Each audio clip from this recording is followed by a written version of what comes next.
ಜಗನ್ನಾಥರಾಯರ ಕಂಠದಿಂದ ಶ್ಲೋಕ ಉಚ್ಚಾರಣೆ ನಡೆದೇ ಇತ್ತು. ತಿಂಡಿ ಮಾಡಿ ಪೂರೈಸಿದ ವಿಮಲಮ್ಮ ದೇವರ ಕೋಣೆಯ ಮುಂದೆ ಬಂದು ನಿಂತರು. ಮಕ್ಕಳಾದ ಲೀಲಾ, ಶೀಲಾ, ವೇದ, ಮೇಧ 4 ಮಂದಿ ಬಂದು ನಿಂತರು. ಅವರ ಪೂಜೆ ಮುಗಿಯುವ ಹೊತ್ತಿಗೆ ಎಲ್ಲರೂ ಹಾಜರಾಗಿ ಬಿಡಬೇಕು. ಇಲ್ಲದಿದ್ದರೆ ಜಗನ್ನಾಥರಾಯರು ಬೆಟ್ಟದಂತಹ ಕೋಪ ತಾಳಿ ದುರ್ವಾಸರೆ ದಂಗಾಗಿ ಬಿಡುವಂತೆ ರೌದ್ರಾವತಾರ ತಾಳುತ್ತಿದ್ದರು. ಹಾಗಾಗಿ ಅವರು ಮನೆಯಲ್ಲಿ ಇರುವವರೆಗೂ ಯಾರೂ ಉಸಿರು ಎತ್ತುತ್ತಿರಲಿಲ್ಲ. ಜಗನ್ನಾಥರಾಯರ ಕುಟುಂಬ ಹೇಳಿಕೊಳ್ಳುವಂತಹ ಅನುಕೂಲಸ್ಥ ಅಲ್ಲದಿದ್ದರೂ ಉಣ್ಣುವುದಕ್ಕೆ ಉಡುವುದಕ್ಕೆ ಕೊರತೆ ಇರಲಿಲ್ಲ. DC ಆಫೀಸ್ನಲ್ಲಿ ಗುಮಾಸ್ತರಾಗಿ ಕೆಲಸ ಮಾಡುವ ಅವರಿಗೆ ಸಂಬಳದೊಂದಿಗೆ ಗಿಂಬಳ ಸಿಗ್ತಾ ಇದ್ದಿದ್ದರಿಂದ ಜೀವನ ಸುಲಭವಾಗಿ ನಡೆದುಕೊಂಡು ಹೋಗ್ತಾ ಇತ್ತು. ಜಗನ್ನಾಥರಾಯರು ಕೋಪಿಷ್ಠರಾದರೂ ಸ್ವಭಾವದ ಒಳ್ಳೆಯವರೇ. ಕೆಟ್ಟದ್ದನ್ನು ತಿರಸ್ಕರಿಸ್ತಾ ಇದ್ರು. ಆದರೆ ಆಫೀಸ್ನಲ್ಲಿ ಅವರದ್ದೇನೂ ನಡೀತಾ ಇರಲಿಲ್ಲ. ಕೆಳಗಿನಿಂದ ಮೇಲಿನವರೆಗೂ ಬರಿಗೈಲಿ ಯಾರೂ ಯಾವ ಕೆಲಸವನ್ನು ಮಾಡ್ತಾ ಇರಲಿಲ್ಲ. ಮೊದಮೊದಲು ಲಂಚಕ್ಕೆ ಕೈ ಒಡ್ಡುವುದು ಅವರಿಂದ ಆಗದೆ ಎಲ್ಲರ ಕೋಪಕ್ಕೆ ತುತ್ತಾಗಿದ್ದರು. ನಂತರ ಅವರ ಕಾಸಾ ಗೆಳೆಯ ಮಹಾಬಲ ಭಟ್ಟರು, ನೋಡಯ್ಯ ಜಗನ್ನಾಥ, ನಮ್ಮಿಂದಾಗಿ ಬೇರೆಯವರಿಗೆ ತೊಂದರೆ ಆಗುವುದು ಬೇಡ. ಯಾರೂ ಮಾಡದೇ ಇರುವಂತಹ ಪಾಪದ ಕೆಲಸ ನಾವೇನೂ ಮಾಡ್ತಾ ಇಲ್ಲ. ಇಲ್ಲಿ ನೀನೊಬ್ಬನೇ ಅಲ್ಲ, ಎಲ್ಲರೂ ತಗೋತಾರೆ. ಹಾಗಿದ್ದ ಮೇಲೆ ಜನ ನಿನ್ನನ್ನೇನು ಸತ್ಯವಾದಿ ಶಾಮಣ್ಣ ಅಂತಾರೇನು? ಏನೂ ಇಲ್ಲ, ನಾವು ನಿಷ್ಠೆಯಿಂದ ನಮ್ಮ ಕೆಲಸ ಮಾಡ್ಕೊಂಡು ಹೋಗೋಣ, ಆಯ್ತಲ್ಲ? ನಿತ್ಯ ಪೂಜೆ ಮಾಡಿ ಕೃಷ್ಣಾರ್ಪಣ ಅಂದುಬಿಡು ಎಂದು ಉಪದೇಶ ಮಾಡಿದ ಮೇಲೆ ಬೇರೆ ದಾರಿ ಕಾಣದೆ ಲಂಚಕ್ಕೆ ಕೈ ಒಡ್ಡತೊಡಗಿದರು. ಕ್ರಮೇಣ ತೀರ ಮುಳುಗಿದವನಿಗೆ ಚಳಿಯೇನು ಮಳೆಯೇನು ಎಂಬಂತಾಗಿತ್ತು.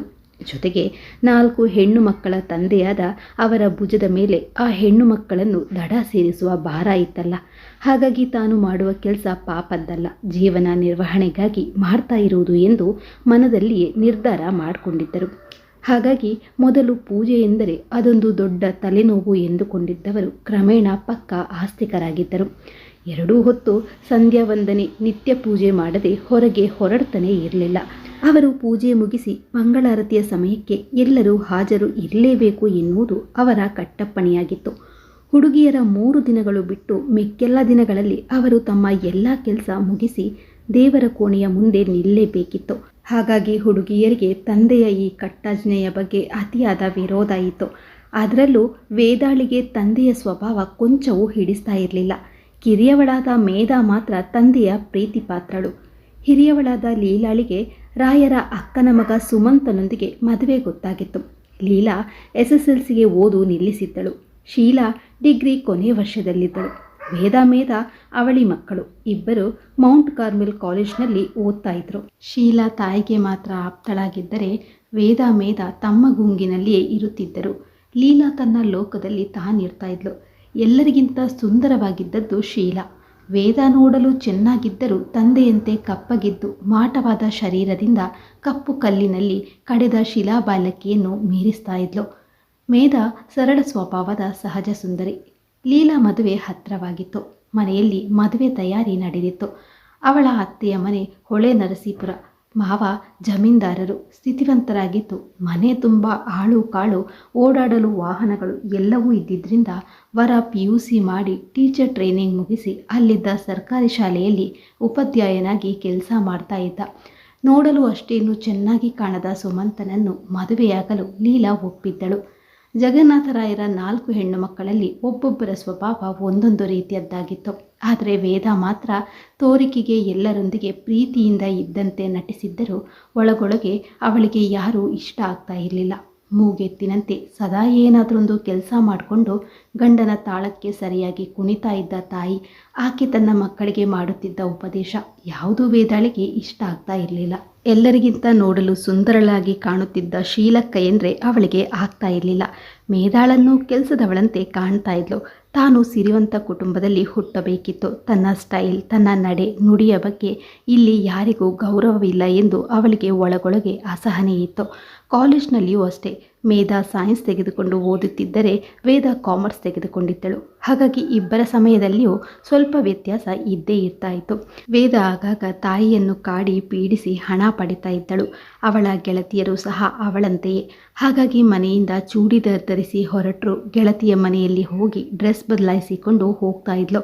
ಅವಳ ಅಲಂಕಾರ ಹೇಗಿರುತ್ತಿದ್ದೆಂದರೆ ಸ್ವತಃ ಮೇದಾಳಿಗೆ ವೇದಾಳನ್ನು ಗುರುತಿಸಲು ಆಗ್ತಾ ಇರಲಿಲ್ಲ. ಅದಕ್ಕೆ ಸರಿಯಾಗಿ ಅವಳ ಜೊತೆಗೆ ಗೆಳತಿಯರ ಗುಂಪು. ಮುಂದೆ ಹೇಗೆ ಏನು ಎಂಬ ಯಾವ ಯೋಚನೆಯೂ ಇಲ್ಲದೆ ತನ್ನದೇ ಗುರಿಯಲ್ಲಿ ಸಾಗುತ್ತಿದ್ದವಳಿಗೆ ಮುಂದೇನು ಎಂಬ ಭಯವೇ ಇದ್ದಂತಿರಲಿಲ್ಲ.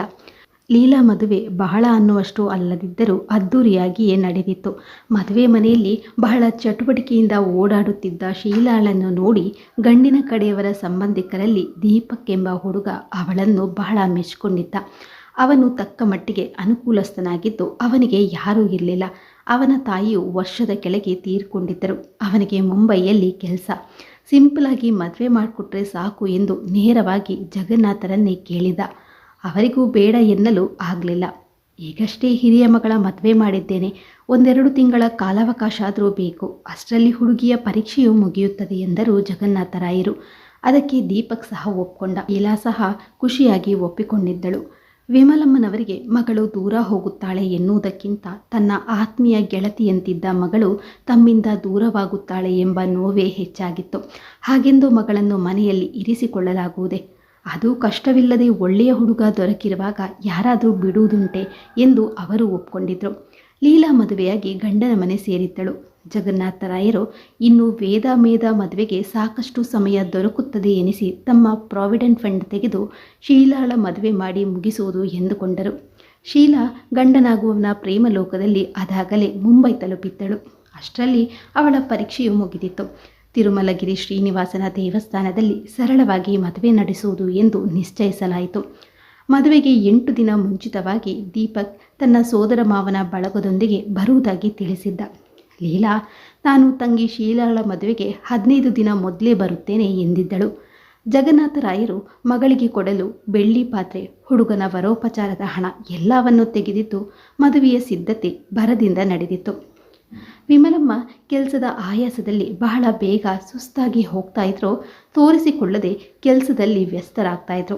ಮೇಧ ತಾಯಿಗೆ ಸಹಾಯ ಮಾಡಿದ್ರು. ವೇದ ಮಾತ್ರ ತನ್ನ ಪಾಡಿಗೆ ಹಾಯಾಗಿ ಇರುತ್ತಿದ್ದಳು. ಅವಳಿಗಾಗಲೇ ಒಬ್ಬ ಶ್ರೀಮಂತ ಹುಡುಗನ ಪರಿಚಯ ಆಗಿತ್ತು. ಹಾಗಾಗಿ ಕಾಲೇಜ್ ಇಲ್ಲದಿದ್ದರೂ ಸ್ಪೆಷಲ್ ಕ್ಲಾಸ್ ಎಂದು ಹೇಳಿ ಹೊರಗಡೆ ಹೋಗ್ತಾ ಇದ್ಲು. ಅಕ್ಕನ ಮದುವೆಗಾಗಿ ಅವಳು ತೆಗೆದುಕೊಂಡಿದ್ದ ಬೆಲೆ ಬಾಳುವ ಬಟ್ಟೆಗಳನ್ನು ನೋಡಿ, ಇದೆಲ್ಲ ಹೇಗೆ ತಗೊಂಡೆ, ಇದಕ್ಕೆಲ್ಲ ಹಣ ಎಲ್ಲಿತ್ತು ಎಂದು ತಾಯಿ ಕೇಳಿದರು. ನೀವು ಕೊಟ್ಟ ಹಣದಲ್ಲಿಯೇ ತೆಗೆದುಕೊಂಡೆ ಎಂದು ತಾಯಿಯ ಬಾಯಿ ಮುಚ್ಚಿಸಿದ್ದಳು.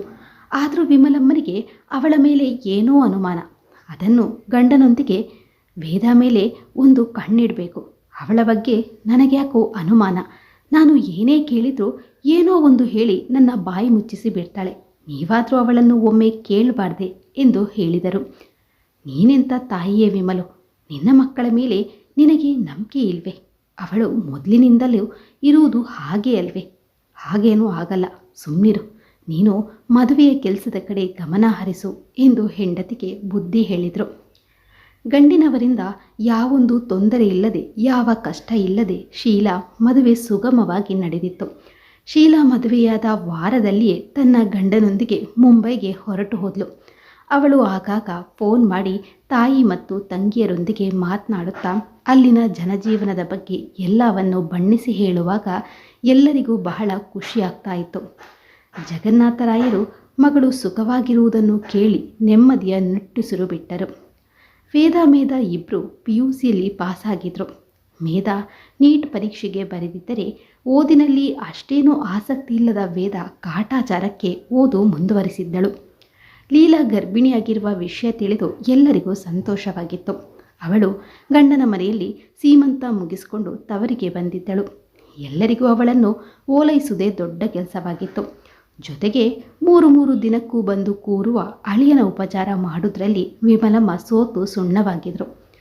9 ತಿಂಗಳು ತುಂಬಿ ಲೀಲಾ ಸುಂದರವಾದ ಮುದ್ದಾದ ಗಂಡು ಮಗುವಿಗೆ ಜನ್ಮ ನೀಡಿದ್ಲು. ಎಲ್ಲರೂ ಅವಳ ಅದೃಷ್ಟವನ್ನು ಹೊಗಳುವವರೇ. ನಾಮಕರಣ ಮಾಡಿ ಅವಳನ್ನು ತಿರುಗಿ ಗಂಡನ ಮನೆಗೆ ಕಳುಹಿಸುವ ಹೊತ್ತಿಗೆ ವಿಮಲಮ್ಮ ಅರ್ಧವಾಗಿದ್ರು. ಜಗನ್ನಾಥರಾಯರಿಗೂ ಸಾಕಾಗಿತ್ತು. ಈ ಮಧ್ಯೆ ಬಾಣಂತಿಯಾದ ಹೆಂಡತಿ ಮಗುವನ್ನು ನೋಡಲೆಂದು ವಾರಕ್ಕೊಮ್ಮೆ ಹಾಜರಾಗ್ತಾ ಇದ್ದ ಅಳಿಯನನ್ನು ಕಂಡ್ರೆ ಆಗ್ತಾ ಇರಲಿಲ್ಲ. ಆದರೂ ಅವನು ಹೊತ್ತು ತರುತ್ತಿದ್ದ ಪದಾರ್ಥಗಳನ್ನು ಕಂಡು ಏನೂ ಹೇಳದೆ ಸುಮ್ಮನಾಗ್ತಾ ಇದ್ರು. ಮಗುವಿಗೆ ಬಟ್ಟೆ ಒಡವೆ ತರಲು ಎಲ್ಲದಕ್ಕೂ ಅವನು ವೇದಾಳನ್ನೇ ಕರೆದುಕೊಂಡು ಹೋಗುವುದು ವಿಮಲಮ್ಮನಿಗೆ ಸರಿ ಬರ್ತಾ ಇರಲಿಲ್ಲ. ಆದರೆ ಅವಳನ್ನು ಬೇಡವೆಂದು ತಡೆಯಲು ಆಗ್ತಾ ಇರಲಿಲ್ಲ. ವೇದಾಳೆ ಮಗುವಿನ ಬಟ್ಟೆ ಆರಿಸಲಿ, ಅವಳಿಗೆ ಇತ್ತೀಚಿನ ಫ್ಯಾಷನ್ ಎಲ್ಲ ಗೊತ್ತು ಎಂದು ಲೀಲಾಳೆ ಹೇಳುವಾಗ ಅವರಿಗೆ ಏನೂ ಮಾಡಲಾಗ್ತಾ ಇರಲಿಲ್ಲ. ಭಾವನೊಂದಿಗೆ ಹೊರಗೆ ಹೋಗಿ ಬರುವಾಗ ಅವಳ ಮುಖದಲ್ಲಿನ ಖುಷಿ ನೋಡಿಯೇ ವಿಮಲಮ್ಮನಿಗೆ ಅನುಮಾನ ಆಗ್ತಾಯಿತ್ತು. ವೇದ, ಎಲ್ಲಿಗೆ ಹೋಗಿದ್ದೀರಿ? ಬಟ್ಟೆ ತರಲು ಇಷ್ಟು ಹೊತ್ತು ಬೇಕೇ ಎಂದು ತಾಯಿ ಜೋರಾಗಿ ಕೇಳಿದರು. ಅಮ್ಮ, ನೀನು ಮಾರ್ಕೆಟ್ಗೆ ಹೋಗಿ ಸುತ್ತು, ಆಗ ನಿನಗೆ ಗೊತ್ತಾಗುತ್ತೆ ಎಂದು ತಾಯಿಯನ್ನು ದಬಾಯಿಸಿದ್ದಳು. ಅವಳಿಗೆ ಹೇಳುವುದಕ್ಕಿಂತ ಸುಮ್ಮನಿರುವುದೇ ವಾಸಿ ಎನಿಸಿತು ವಿಮಲಮ್ಮನಿಗೆ. ಯಾವಾಗ ಮಗು ಬಾಣಂತಿಯನ್ನು ಅವರ ಮನೆಗೆ ಕಳುಹಿಸುತ್ತವನು ಎನಿಸಿಬಿಟ್ಟಿತ್ತೋ ವಿಮಲಮ್ಮನಿಗೆ. ದಿನದಿಂದ ದಿನಕ್ಕೆ ನಿತ್ರಣದಿಂದ ಬಳಲುತ್ತಿದ್ದ ವಿಮಲಮ್ಮ ಒಂದು ದಿನ ಮಲಗಿದವರು ಹೇಳಲೇ ಇಲ್ಲ. ಹೆಂಡತಿಯ ಸಾವಿನಿಂದ ಜಗನ್ನಾಥರಾಯರು ತೀರಾ ಕುಸಿದು ಹೋದರು. ಹೆಂಡತಿ ಇರುವಾಗ ಆಕೆಯನ್ನು ತೀರಾ ಉದಾಸೀನವಾಗಿ ಕಂಡಿದ್ದು ನೆನಪಾಗಿ ಮನಸ್ಸಿಗೆ ದುಃಖ ಆಗ್ತಾಯಿತ್ತು. ಲೀಲಾ ಬಂದು ನೋಡಿಕೊಂಡು ಮಗುವಿನ ನೆಪ ಹೇಳಿ ಹೊರಟು ಹೋದ್ಲು. ಶೀಲಾಳ ಗಂಡ ದೀಪಕ್ ಮಾತ್ರ ಬಂದಿದ್ದು ಜಗನ್ನಾಥರಾಯರಿಗೆ ಎಷ್ಟೋ ಅನುಕೂಲವಾಗಿತ್ತು. ಶೀಲಾಗೆ 8 ತಿಂಗಳಾಗಿದ್ದು ಅವಳು ಸ್ವಲ್ಪ ವೀಕ್ ಆಗಿರೋದ್ರಿಂದ ಟ್ರಾವೆಲ್ ಮಾಡುವುದು ಬೇಡವೆಂದು ಡಾಕ್ಟರ್ ಹೇಳಿದ್ರಿಂದ ಅವಳನ್ನು ಕರೆದುಕೊಂಡು ಬರಲಿಲ್ಲ ಎಂದಾಗ ಅಳಿಯನಿಗೆ ಏನು ಹೇಳಲು ಆಗಲಿಲ್ಲ ರಾಯರಿಗೆ. ಯಾರು ಬರಲಿ ಬಿಡಲಿ, ಆಗಬೇಕಾದ ಕಾರ್ಯ ಆಗಲೇಬೇಕಿತ್ತು. ಹಾಗಾಗಿ ವಿಮಲಮ್ಮನವರ ಅಂತಿಮ ಯಾತ್ರೆ ಮನೆಯಿಂದ ಹೊರಟಿತ್ತು. ಮನೆಯಲ್ಲಿ ಸ್ಮಶಾನ ಮೌನ ಆವರಿಸಿತ್ತು. ಮೇಧ ತಾಯಿಯನ್ನು ನೆನೆಸಿಕೊಂಡು ಅಳುತ್ತಾ ಇದ್ದರೆ ವೇದ ಮಾತ್ರ ಅದೇ ಉತ್ಸಾಹದಿಂದ ಇರ್ತಾ ಇರುವುದನ್ನು ನೋಡಿ ಜಗನ್ನಾಥರಾಯರಿಗೆ ಇವಳಿಗೆ ತಾಯಿ ಹೋದ ದುಃಖ ಕೊಂಚನೂ ಇಲ್ವೇ ಎನಿಸಿದರು. ತಾಯಿ ಸತ್ತ ನೋವನ್ನು ಮರೆಯಲು ಹೀಗೆ ದುಃಖವನ್ನು ನುಂಗಿ ಮೇಲೆ ಖುಷಿಯಿಂದ ಇರಬಹುದೇ ಎನಿಸಿ ಮಗಳ ಬಗ್ಗೆ ಪ್ರೀತಿ ಮೂಡಿತು. ಅತ್ತೆಯ ಕರ್ಮಾಂತರಗಳು ಮುಗಿದ ಮೇಲೆ ದೀಪಕ್, ಮಾವ, ಶೀಲಾಳನ್ನು ಈ ಸಮಯದಲ್ಲಿ ನೋಡಿಕೊಳ್ಳಲು ಅವಳ ಜೊತೆ ಯಾರಾದರೂ ಇರಲೇಬೇಕು. ಆದ್ದರಿಂದ ವೇದ ಮೇಧ ಇಬ್ಬರಲ್ಲಿ ಯಾರನ್ನಾದರೂ ಒಂದು 6 ತಿಂಗಳ ಮಟ್ಟಿಗಾದರೂ ಕಳುಹಿಸಿಕೊಡಿ ಎಂದು ಕೇಳಿದ. ಜಗನ್ನಾಥರಾಯರಿಗೂ ಹೌದೆನಿಸಿತು. ಆದರೆ ಯಾರನ್ನು ಕಳುಹಿಸುವುದು? ಮೇಧ ಹೋಗಲು ಆಗ್ತಾ ಇರಲಿಲ್ಲ. ಅವಳಿಗೆ ಇಂಜಿನಿಯರಿಂಗ್ ಸೀಟ್ ಸಿಕ್ಕಿತ್ತು. ಅವಳು ಕಾಲೇಜ್ಗೆ ಸೇರಲೇಬೇಕಿತ್ತು. ವೇದ PUC ಮುಗಿಸಿದ್ಲು. ನಾನು ಮುಂದಿನ ವರ್ಷ ಕಾಲೇಜ್ಗೆ ಸೇರ್ಕೋತೇನೆ. 6 ತಿಂಗಳು ಮುಂಬೈಯಲ್ಲಿ ಇದ್ದು ಬರ್ತೇನೆ. ಈ ಸಮಯದಲ್ಲಿ ಅಕ್ಕನ ಜೊತೆ ಇದ್ದು ಅವಳಿಗೆ ಸಹಾಯ ಮಾಡದಿದ್ದರೆ ಹೇಗೆ? ಅಮ್ಮ ಇದ್ದಿದ್ರೆ ಅವರೇ ಹೋಗ್ತಾ ಇದ್ರು ಅಲ್ವೇ ಎಂದಳು. ಜಗನ್ನಾಥರಾಯರಿಗೆ ಮಗಳು ಎಷ್ಟು ಒಳ್ಳೆಯವಳು, ಅದೆಷ್ಟು ಚೆನ್ನಾಗಿ ಪರಿಸ್ಥಿತಿಯನ್ನು ನಿಭಾಯಿಸಲು ಕಲಿತಿದ್ದಾಳೆ. ತನ್ನ ವಿದ್ಯೆಯನ್ನು ಬದಿಗಿಟ್ಟು ತನ್ನ ಅಕ್ಕನಿಗೆ ಸಹಾಯ ಮಾಡಲು ಹೊರಟು ನಿಂತ ಮಗಳ ಬಗ್ಗೆ ಅವರಿಗೆ ಅಭಿಮಾನ ಎನಿಸಿತು. ಹಾಗಾಗಿ ಬೇರೆ ಪರ್ಯಾಯವೇ ಇಲ್ಲದೆ ವೇದಾಳನ್ನು ಕಳುಹಿಸಲು ಒಪ್ಪಿದರು. ಅಪ್ಪ, ನೀವು ಯೋಚಿಸಬೇಡಿ. ಬೇಕಿದ್ರೆ ನಾನು ಪ್ರೈವೇಟ್ನಲ್ಲಿ ಡಿಗ್ರಿ ಮುಗಿಸಿಕೊಳ್ಳುತ್ತೇನೆ. ಅಕ್ಕನನ್ನು ನೋಡಿಕೊಳ್ಳಲು ಯಾರಾದರೂ ಬೇಕಲ್ಲವೇ? ಇಲ್ಲಿ ಮೇಧ ನಿಮ್ಮನ್ನು ನೋಡ್ಕೋತಾಳೆ. ಅವಳ ಕಾಲೇಜ್ ಈಗಷ್ಟೇ ಶುರುವಾಗಿದೆ ಎಂದಳು ವೇದ. ಮಗಳ ಬಗ್ಗೆ ಮತ್ತೊಮ್ಮೆ ರಾಯರಿಗೆ ಅಭಿಮಾನ ಎನಿಸಿತು.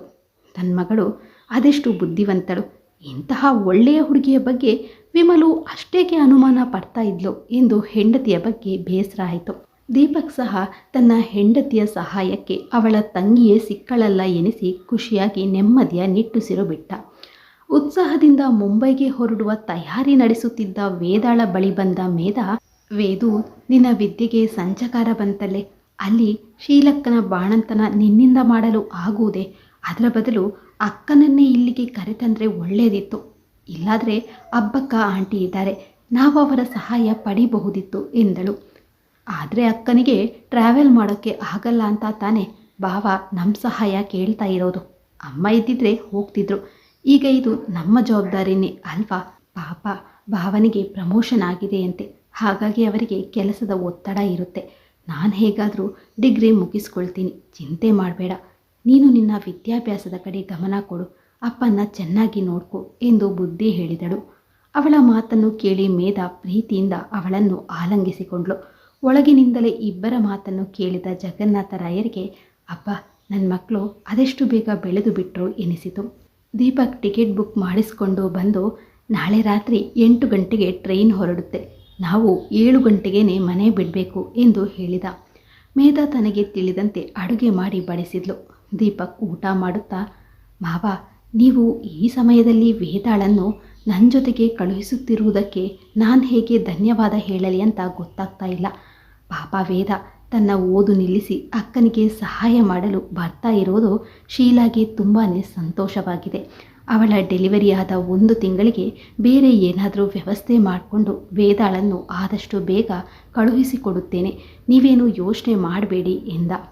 ಎಲ್ಲಿ ಅಳಿಯಂದ್ರೆ, ಈ ಸಮಯದಲ್ಲಿ ನಮ್ಮವರಂತ ಇರಬೇಕು, ಆಗಲಿ ಅವಳು ಒಂದು 3 ತಿಂಗಳು ಅಕ್ಕನೊಂದಿಗೆ ಇದ್ದು ಬರಲಿ ಎಂದರು. ವೇದ, ನೀನು ಅಲ್ಲಿಗೆ ಹೋದ್ಮೇಲೆ ನಿನ್ನಕ್ಕನಿಗೆ ಇಷ್ಟವಾದ ಸೀರೆ ಕೊಡಿಸು ಎಂದು ಮಗಳ ತಲೆ ಸವರಿ ಅವಳಿಗೆ 20,000 ಕ್ಯಾಶ್ ಕೊಟ್ಟರು ಜಗನ್ನಾಥರಾಯರು. ತಂದೆ ಆ ಕಡೆ ಹೋಗಿದ್ದೆ ಹುರ್ರೆ ಎಂದು ಕೂಗಿದಳು. ಕೈಯಲ್ಲಿದ್ದ ಹಣಕ್ಕೆ ಮುತ್ತಿಟ್ಟು ತನ್ನ ಮೊಬೈಲ್ನಲ್ಲಿದ್ದ ದೀಪಕ್ ಫೋಟೋಗೆ ಮುತ್ತಿಡುತ್ತಾ, ಭಾವ, ಇನ್ನು ಸ್ವಲ್ಪ ದಿನದಲ್ಲಿ ನಾನು ನಿಮ್ಮನ್ನು ಹೇಗೆ ಆಟ ಆಡಿಸ್ತೇನೆ ನೋಡಿ, ನೀನಿಲ್ಲದೆ ನಾನು ಇರಲಾರೆ ಎನ್ನಬೇಕು ನೀವು. ಆ ನಿಮ್ಮ ಶೀಲಾ ಯಾವ ಮಹಾಸುಂದರಿ, ಒಂದಿಷ್ಟು ಬೆಳ್ಳಗೆ ಇದ್ದ ಮಾತ್ರಕ್ಕೆ ಯಾರೂ ಸುಂದರಿ ಅನಿಸಿಕೊಳ್ಳುವುದಿಲ್ಲ. ನನ್ನಂತಹ ಪ್ರಮಾಣಬದ್ಧ ಶರೀರದ ಸುಂದರಿಯನ್ನೇ ಶೀಲಾಬಾಲಿಕೆಗೆ ಹೋಲಿಸೋದು ಎಂದು ಮನಸ್ಸಿನಲ್ಲಿ ಅಂದುಕೊಳ್ಳುತ್ತಾ ಕನ್ನಡಿಯಲ್ಲಿನ ತನ್ನ ಬಿಂಬಕ್ಕೆ ತಾನೇ ಮುತ್ತಿಟ್ಟಳು. ಮರುದಿನ ಅಕ್ಕನಿಗಾಗಿ ಸ್ವಲ್ಪ ಹಣ್ಣು ತಿಂಡಿ ತರುತ್ತೇನೆ ಎಂದು ಮನೆಯಿಂದ ಹೊರಟವಳು ಸೀದಾ ಹೋಗಿದ್ದು ಬ್ಯೂಟಿ ಪಾರ್ಲರ್ಗೆ. ಮಹಾನಗರಿ ಮುಂಬೈಗೆ ಹೊರಟಿರುವ ತನಗೆ ಅಂದ ಚಂದ ಮುಖ್ಯ ಅಲ್ವೇ ಎಂದ್ಕೊಂಡು ಹೇರ್ ಸ್ಟೈಲ್, ಮುಖದ ಫೇಶಿಯಲ್, ಸ್ಪಾ ಎಲ್ಲವನ್ನು ಮಾಡಿಸಿಕೊಂಡು ತನಗಾಗಿ ಶಾರ್ಟ್ಸ್, ಟೀ ಶರ್ಟ್, ಟಾಪ್ಸ್ ಎಲ್ಲವನ್ನು ಕೊಂಡ್ಕೊಂಡು ಬಂದಿದ್ದಳು. ಮನೆಯಲ್ಲಿ ಯಾರೂ ಇರಲಿಲ್ಲ. ಅವಳ ಭಾವ ದೀಪಕ್ ರೂಮ್ನಲ್ಲಿದ್ದ. ಶಾರ್ಟ್ಸ್ ಹಾಗೂ ತೋಳಿಲ್ಲದ ಟಾಪ್ ಧರಿಸಿ ಬಂದವಳೆ, ಭಾವ ಊಟ ಮಾಡೋಣವಾ ಎಂದು ಮೊಬೈಲ್ ನೋಡುತ್ತಿದ್ದ ದೀಪಕ್ ಎದುರಿಗೆ ನಿಂತಿದ್ದವಳನ್ನು ತಲೆ ಎತ್ತಿ ನೋಡಿ ಅವಳ ಅಂದ ಚೆಂದಕ್ಕೆ ಬೆರಗಾಗಿ, ಅಬ್ಬಾ ಇವಳು ಎಷ್ಟು ಚೆನ್ನಾಗಿದ್ದಾಳೆ, ಶೀಲಾ ಬೆಳ್ಳಗಿದ್ರೂ ಇವಳ ಬಾಡಿ ಶೇಪ್ ಅವಳಿಗಿಲ್ಲ ಎಂದು ಅಂದುಕೊಂಡು ಊಟಕ್ಕೆ ಬಂದ. ವೇದ ಬಡಿಸುವಾಗ ಅವಳನ್ನೇ ಕಡೆಗಣ್ಣಿನಿಂದ ನೋಡುತ್ತಾ ಅವಳಿಂದ ಕಣ್ಣು ಕೀಳದಾಗಿದ್ದ. ನಿಧಾನಕ್ಕೆ ಊಟ ಮುಗಿಸಿ ಹೇಳುತ್ತಾ, ವೇದ, ನಾಳೆ ಟ್ರೈನ್ನಲ್ಲಿ ಈ ಡ್ರೆಸ್ ಬೇಡ, ಚೆನ್ನಾಗಿರಲ್ಲ, ಚೂಡಿದಾರ್ ಹಾಕೊಂಡು ಬಾ, ಬೇಕಿದ್ರೆ ಮುಂಬೈಯಲ್ಲಿ ಹಾಕೊಳ್ಳುವೆಂತೆ ಎಂದ. ಸರಿ ಬಾವ, ನಿಮಗೆ ಇಷ್ಟ ಇಲ್ಲದಿದ್ದರೆ ನಾನು ಹಾಕಿಕೊಳ್ಳಲ್ಲ, ಯಾಕೆ ನಿಮಗೆ ಇಷ್ಟ ಆಗಲಿಲ್ವಾ ಎಂದು ಕೇಳಿದ್ಲು. ನನಗೆ ಇದೆಲ್ಲ ಇಷ್ಟವೇ, ಆದರೆ ಪ್ರಯಾಣದಲ್ಲಿ ಬೇಡ ಅಂತ ಅಷ್ಟೇ ಎಂದು ಹೇಳಿದವನತ್ತ ನೋಡಿ ಮಿಕಾ ಬಲೆಗೆ ಬಿತ್ತು ಎಂದುಕೊಂಡಳು. ಮರುದಿನ ಬೆಳಿಗ್ಗೆ ಬೇಗ ಎದ್ದು ತನ್ನ ಎಲ್ಲ ಕೆಲಸ ಮುಗಿಸಿ ತಂದೆಯ ಬಳಿ ಹೋಗಿ ಅವರಿಗೆ ತಿಂಡಿ ಕೊಡುತ್ತಾ, ಅಪ್ಪ ನೀವು ಆರೋಗ್ಯ ಚೆನ್ನಾಗಿ ನೋಡ್ಕೊಳ್ಳಿ, ನಾನು ಶೀಲಕ್ಕನನ್ನು ಚೆನ್ನಾಗಿ ನೋಡ್ಕೋತೀನಿ, ನೀವೇನು ಯೋಚನೆ ಮಾಡಬೇಡಿ ಎಂದೆಲ್ಲ ಹೇಳಿದಾಗ ಅವರಿಗೂ ಕಣ್ಣು ತುಂಬಿ ಬಂದಿತ್ತು. ಸರಿ ಕಣಮ್ಮ, ನೀನು ನಿನ್ನ ಆರೋಗ್ಯ ನೋಡ್ಕೋ ಎಂದರು ತಂದೆ. ಇವತ್ತು ನಾನು ಕಾಲೇಜ್ಗೆ ಹೋಗಲ್ಲ, ನಿನ್ನ ಜೊತೆಗೆ ಇರ್ತೀನಿ ಎಂದ ಮೇದಾಳಿಗೆ ಬೇಡ ಎನ್ನಲಾರದೆ ಸುಮ್ಮನಾದ್ಲು. ಮಧ್ಯಾಹ್ನದ ಹೊತ್ತಿಗೆ ಮಗುವಿನೊಂದಿಗೆ ಲೀಲಾಳ ಆಗಮನವಾಯಿತು. ಅವಳು ತಂಗಿಗೆ, ವೇದ, ನಿನ್ನ ಇತಿಮಿತಿಯನ್ನು ಅರಿತುಕೊಂಡಿರು, ಗಂಡ ಹೆಂಡತಿಯರ ನಡುವೆ ಹೋಗಬೇಡ ಎಂದು ಬುದ್ಧಿ ಹೇಳಿದ್ಲಾದರೂ ವೇದಾಳನ್ನು ಅಲ್ಲಿಗೆ ಕಳುಹಿಸುವುದು ಲೀಲಾಗೆ ಕೊಂಚವೂ ಇಷ್ಟ ಇರಲಿಲ್ಲ. ಈಗಾಗಲೇ ಲೀಲಾಳಿಗೆ ತನ್ನ ಗಂಡ ಮತ್ತು ತಂಗಿಯ ಪ್ರೇಮ ಪ್ರಕರಣ ಸೂಕ್ಷ್ಮವಾಗಿ ಗೊತ್ತಾಗಿತ್ತು. ಆದರೆ ವೇದಾಳನ್ನು ಕೇಳಲು ಭಯ. ಮೊದಲೇ ಅವಳು ಜೋರು ಗಂಟಲಿನ ಜಗಳಗಂಟಿ ಸ್ವಭಾವದವಳು. ಎಲ್ಲರೆದುರು ನಿನ್ನ ಗಂಡ ಅಂಥವನು ಇಂಥವನು ಎಂದು ತನ್ನ ಮತ್ತು ಗಂಡನ ಮಾನವನ್ನೇ ಕಳೆಯಬಹುದು ಎಂದು ನೆನೆಸಿ ಬಾಯಿಯವರಿಗೆ ಬಂದಿದ್ದ ಮಾತುಗಳನ್ನು ನುಂಗಿಕೊಂಡಿದ್ಲು. ತಂಗಿ ಶೀಲಾಳಿಗೆ ಸೂಕ್ಷ್ಮವಾಗಿ ವೇದಾಳ ಬಗ್ಗೆ ಸ್ವಲ್ಪ ಎಚ್ಚರಿಕೆಯಾಗಿರು ಎಂದು ಹೇಳಬೇಕು ಎಂದುಕೊಂಡರೂ ಅವಳಲ್ಲಿ ತನ್ನನ್ನು ತಪ್ಪು ತಿಳಿಯುತ್ತಾಳು ಎನಿಸಿ ಸುಮ್ಮನಾದ್ಲು. ಮೇದ, ನೀನು ಹೋಗಿದ್ದಿದ್ರೆ ಚೆನ್ನಾಗಿರ್ತಾ ಇತ್ತು, ನೀನಾದರೆ ಚೆನ್ನಾಗಿ ಅಡುಗೆ ಎಲ್ಲ ಮಾಡುತ್ತಿ ಎಂದಳು ತಡೆಯಲಾರದೆ. ಅಕ್ಕ, ಅವಳು ಈಗಷ್ಟೇ ಇಂಜಿನಿಯರಿಂಗ್ ಕಾಲೇಜ್ಗೆ ಸೇರಿದ್ದಾಳೆ, ಅವಳಿಗೆಲ್ಲಿ ಆಗುತ್ತೆ ಅಂತಾನೆ ನಾನು ಹೊರಟಿರೋದು. ಈಗೇನು ಅಡುಗೆ ಮಾಡೋದು ದೊಡ್ಡ ಬ್ರಹ್ಮವಿದ್ಯೇನ? ಮೊಬೈಲ್ ಒತ್ತಿದ್ರೆ ಎಲ್ಲ ವಿಷಯ ತಿಳಿಯುತ್ತೆ. ಯೂಟ್ಯೂಬ್ನಲ್ಲಿ ಬಾಣಂತಿ ಪಥ್ಯ, ಆಹಾರ, ಔಷಧಿ ಎಲ್ಲ ಸಿಗುತ್ತೆ ಬಿಡಕ್ಕ. ನೀನು ಇಲ್ಲಿಗೆ ಆಗಾಗ ಬಂದು ನೋಡ್ಕೊಂಡು ಹೋಗು, ನಾನು ಫೋನ್ ಮಾಡ್ತಾ ಇರ್ತೀನಿ ಎಂದು ಹಿರಿಯಕ್ಕ ಲೀಲಾಳ ಬಾಯಿ ಮುಚ್ಚಿಸಿದ್ಲು. ತಂದೆಯೊಂದಿಗೆ ಹೆಚ್ಚು ಮಾತನಾಡಿ ಅಭ್ಯಾಸ ಇಲ್ಲದ ಲೀಲಾ ಅವರಿಗೆ ವಿವರಿಸಿ ಹೇಳಲು ಆಗದಿದ್ದರೂ ಅವರ ಬಳಿ ಹೋಗಿ, ಅಪ್ಪ ಅವರು ಅಲ್ಲಿಯೇ ಏನಾದರೂ ವ್ಯವಸ್ಥೆ ಮಾಡ್ಕೋತಾ ಇದ್ರು, ವೇದಾಳ ಓದು ನಿಲ್ಲಿಸಿ ಅಲ್ಲಿಗೆ ಕಳುಹಿಸೋದು ನನಗಂತೂ ಸರಿ ಕಾಣಲ್ಲ ಎಂದಳು. ಅದಕ್ಕೆ ಜಗನ್ನಾಥರಾಯರು, ನೋಡಮ್ಮ, ಶೀಲಾದು ಇದು ಚೊಚ್ಚಲ ಹೆರಿಗೆ. ನಿಮ್ಮಮ್ಮ ನಿನ್ನ ಬಾಣಂತನವನ್ನು ಎಷ್ಟು ಚೆನ್ನಾಗಿ ಮಾಡಿದ್ಲು, ಸೀಮಂತ ಕೂಡ ಚೆನ್ನಾಗೇ ಆಗಿತ್ತು. ಪಾಪ ಶೀಲಾಗೆ ಅದ್ಯಾವ ಸಂತೋಷವನ್ನು ಕೊಡಲು ಆಗಲಿಲ್ಲ. ಕಡೆ ಪಕ್ಷ ಅವಳ ತವರಿನವರು ಯಾರಾದರೂ ಸ್ವಲ್ಪ ದಿನವಾದರೂ ಅವಳೊಂದಿಗೆ ಇದ್ದರೆ ಅವಳಿಗೂ ಸಂತೋಷ ಆಗುತ್ತೆ. ನಿನಗಾದರೆ ಕೈಗೊಬ್ಬ ಕಾಲಿಗೊಬ್ಬ ಆಳುಗಳಿದ್ದಾರೆ, ಅಲ್ಲಿ ಕೆಲಸದವರು ಸಿಗುವುದು ದುಬಾರಿಯಂತೆ. ಅಷ್ಟು ಹೇಳ್ತೀಯಲ್ಲ, ನೀನೇ ಸ್ವಲ್ಪ ದಿನಗಳ ಮಟ್ಟಿಗೆ ಹೋಗಿ ಅಲ್ಲಿರು ನೋಡೋಣ ಎಂದು ವ್ಯಂಗ್ಯವಾಗಿ ಹೇಳಿದರು. ನಾನು ಹೋಗುವ ಹಾಗಿದ್ದಿದ್ರೆ ಖಂಡಿತ ಹೋಗ್ತಾ ಇದ್ದೆ ಅಪ್ಪ ಎಂದಳು. ಎಲ್ಲ ತಯಾರಿಯಾಗಿ 7 ಗಂಟೆಗೆ ಆಟೋದಲ್ಲಿ ಹೊರಟಿದ್ದರು. ತೆಳುವಾಗಿ ಮೇಕಪ್ ಮಾಡಿಕೊಂಡು ಚೂಡಿದಾರ್ ಧರಿಸಿ ತನ್ನ ಸ್ಲಿಂಗ್ ಬ್ಯಾಗ್ ಹೆಗಲಿಗೆ ಏರಿಸಿಕೊಂಡು ಖುಷಿಯಾಗಿ ಹೊರಟು ನಿಂತ ತಂಗಿಯನ್ನು ನೋಡಿದ ಲೀಲಾಗೆ ಮತ್ತೆ ಮತ್ತೆ ಅವಳನ್ನು ಕಳುಹಿಸಬಾರ್ದು ಎನಿಸಿದರೂ ಹೇಳಲಾಗದೆ ಸುಮ್ಮನಾದಳು. ದೀಪಕ್, ವೇದ ಎಲ್ಲರಿಗೂ ಹೇಳಿ ಆಟೋ ಹತ್ತಿದ್ರು. ನೀನು ಟ್ರೈನ್ನಲ್ಲಿ ದೂರ ಹೋಗಿದ್ದೀಯಾ ವೇದ ಎಂದು ಕೇಳಿದ ದೀಪಕ್. ಇಲ್ಲ ಬಾವ, ಮೈಸೂರಿಗೆ ಮಾತ್ರ ಹೋಗಿರೋದು ಎಂದಳು ವೇದ. ನಾವೀಗ 24 ಗಂಟೆ ಒಟ್ಟಿಗೆ ಪ್ರಯಾಣಿಸಬೇಕು, ನಿನಗೆ ಬೋರ್ ಆಗಲ್ಲ ತಾನೆ? ಜೊತೆಗೆ ನೀವಿರ್ತಿರಲ್ಲ ಬಾವ, ಬೋರ್ ಏಕೆ ಆಗುತ್ತೆ? ನನ್ನೊಂದಿಗೆ ಇರೋಕೆ ಇಷ್ಟನಾ? ಅದಕ್ಕೆ ಅಲ್ವೇ ನಾನು ಬರ್ತಾ ಇರೋದು, ಅಂದರೆ ಅಕ್ಕನಿಗೆ ಸಹಾಯ ಆಗಲಿ ಅಂತ. ದೀಪಕ್ಕೆ ಅವಳ ಜಾಣತನ ಇಷ್ಟ ಆಗಿತ್ತು. ವೇದ ಎಸಿಯಲ್ಲಿ ಮೊದಲ ಬಾರಿಗೆ ಪ್ರಯಾಣಿಸ್ತಾ ಇದ್ಲು. ಅದು 4 ಮಂದಿ ಮಾತ್ರವೇ ಇರುವ ಕಂಪಾರ್ಟ್ಮೆಂಟ್ ಆಗಿತ್ತು. ಅವರು ಕುಳಿತ ನಂತರ ಮದುವೆಯಾದ ಹೊಸ ಜೋಡಿಯೆಂದು ಬಂದಿತ್ತು. ಉತ್ತರದ ಕಡೆಯವರು ಎನಿಸಿತು. ಕೈ ತುಂಬ ಹಚ್ಕೊಂಡಿದ್ದ ಮೆಹಂದಿ ಬಳೆಗಳು, ಆಕೆಯ ಹಣೆಯಲ್ಲಿದ್ದ ಸಿಂಧೂರ, ಅವರು ಧರಿಸಿದ್ದ ಜೀನ್ಸ್ ಪ್ಯಾಂಟ್ ಕುರ್ತಾ ಬಹಳ ಬೆಲೆ ಬಾಳುವಂಥದ್ದೇ ಆಗಿತ್ತು. ಅವಳು ಒಳಗೆ ಬರ್ತಾ ಇದ್ದಂತೆ ಅವಳು ಹಚ್ಕೊಂಡಿದ್ದ ಸೆಂಟ್ ಪರಿಮಳ ಇಡೀ ಕಂಪಾರ್ಟ್ಮೆಂಟ್ ವ್ಯಾಪಿಸಿತ್ತು. ಅದರ ಗಮಲು ವೇದಾಳನ್ನು ಬೇರೊಂದು ಕನಸಿನ ಲೋಕಕ್ಕೆ ಕೊಂಡೊಯ್ಯಿತು. ದೀಪಕ್ಕೆ ಆಫೀಸ್ನಿಂದ ಇಂಪಾರ್ಟೆಂಟ್ ಕಾಲ್ ಬರತೊಡಗಿತ್ತು. ಆದ್ದರಿಂದ ಅವನು ಹೊರಗಡೆ ಹೋಗಿ ಮಾತನಾಡುತ್ತಾ ನಿಂತಿದ್ದ. ನವದಂಪತಿಗಳು ತಾವು ತಂದಿದ್ದ ಊಟ ಮಾಡಿ ತಮ್ಮ ತಮ್ಮ ಜಾಗದಲ್ಲಿ ಮಲಗಿಬಿಟ್ರು. ದೀಪಕ್ ಮಾತು ಮುಗಿಸಿ ಬಂದ ನಂತರ ವೇದ ಅವನಿಗೂ ಚಪಾತಿ ಚಟ್ನಿ ಬಡಿಸಿಕೊಟ್ಟು ತಾನೂ ತಿಂದಳು.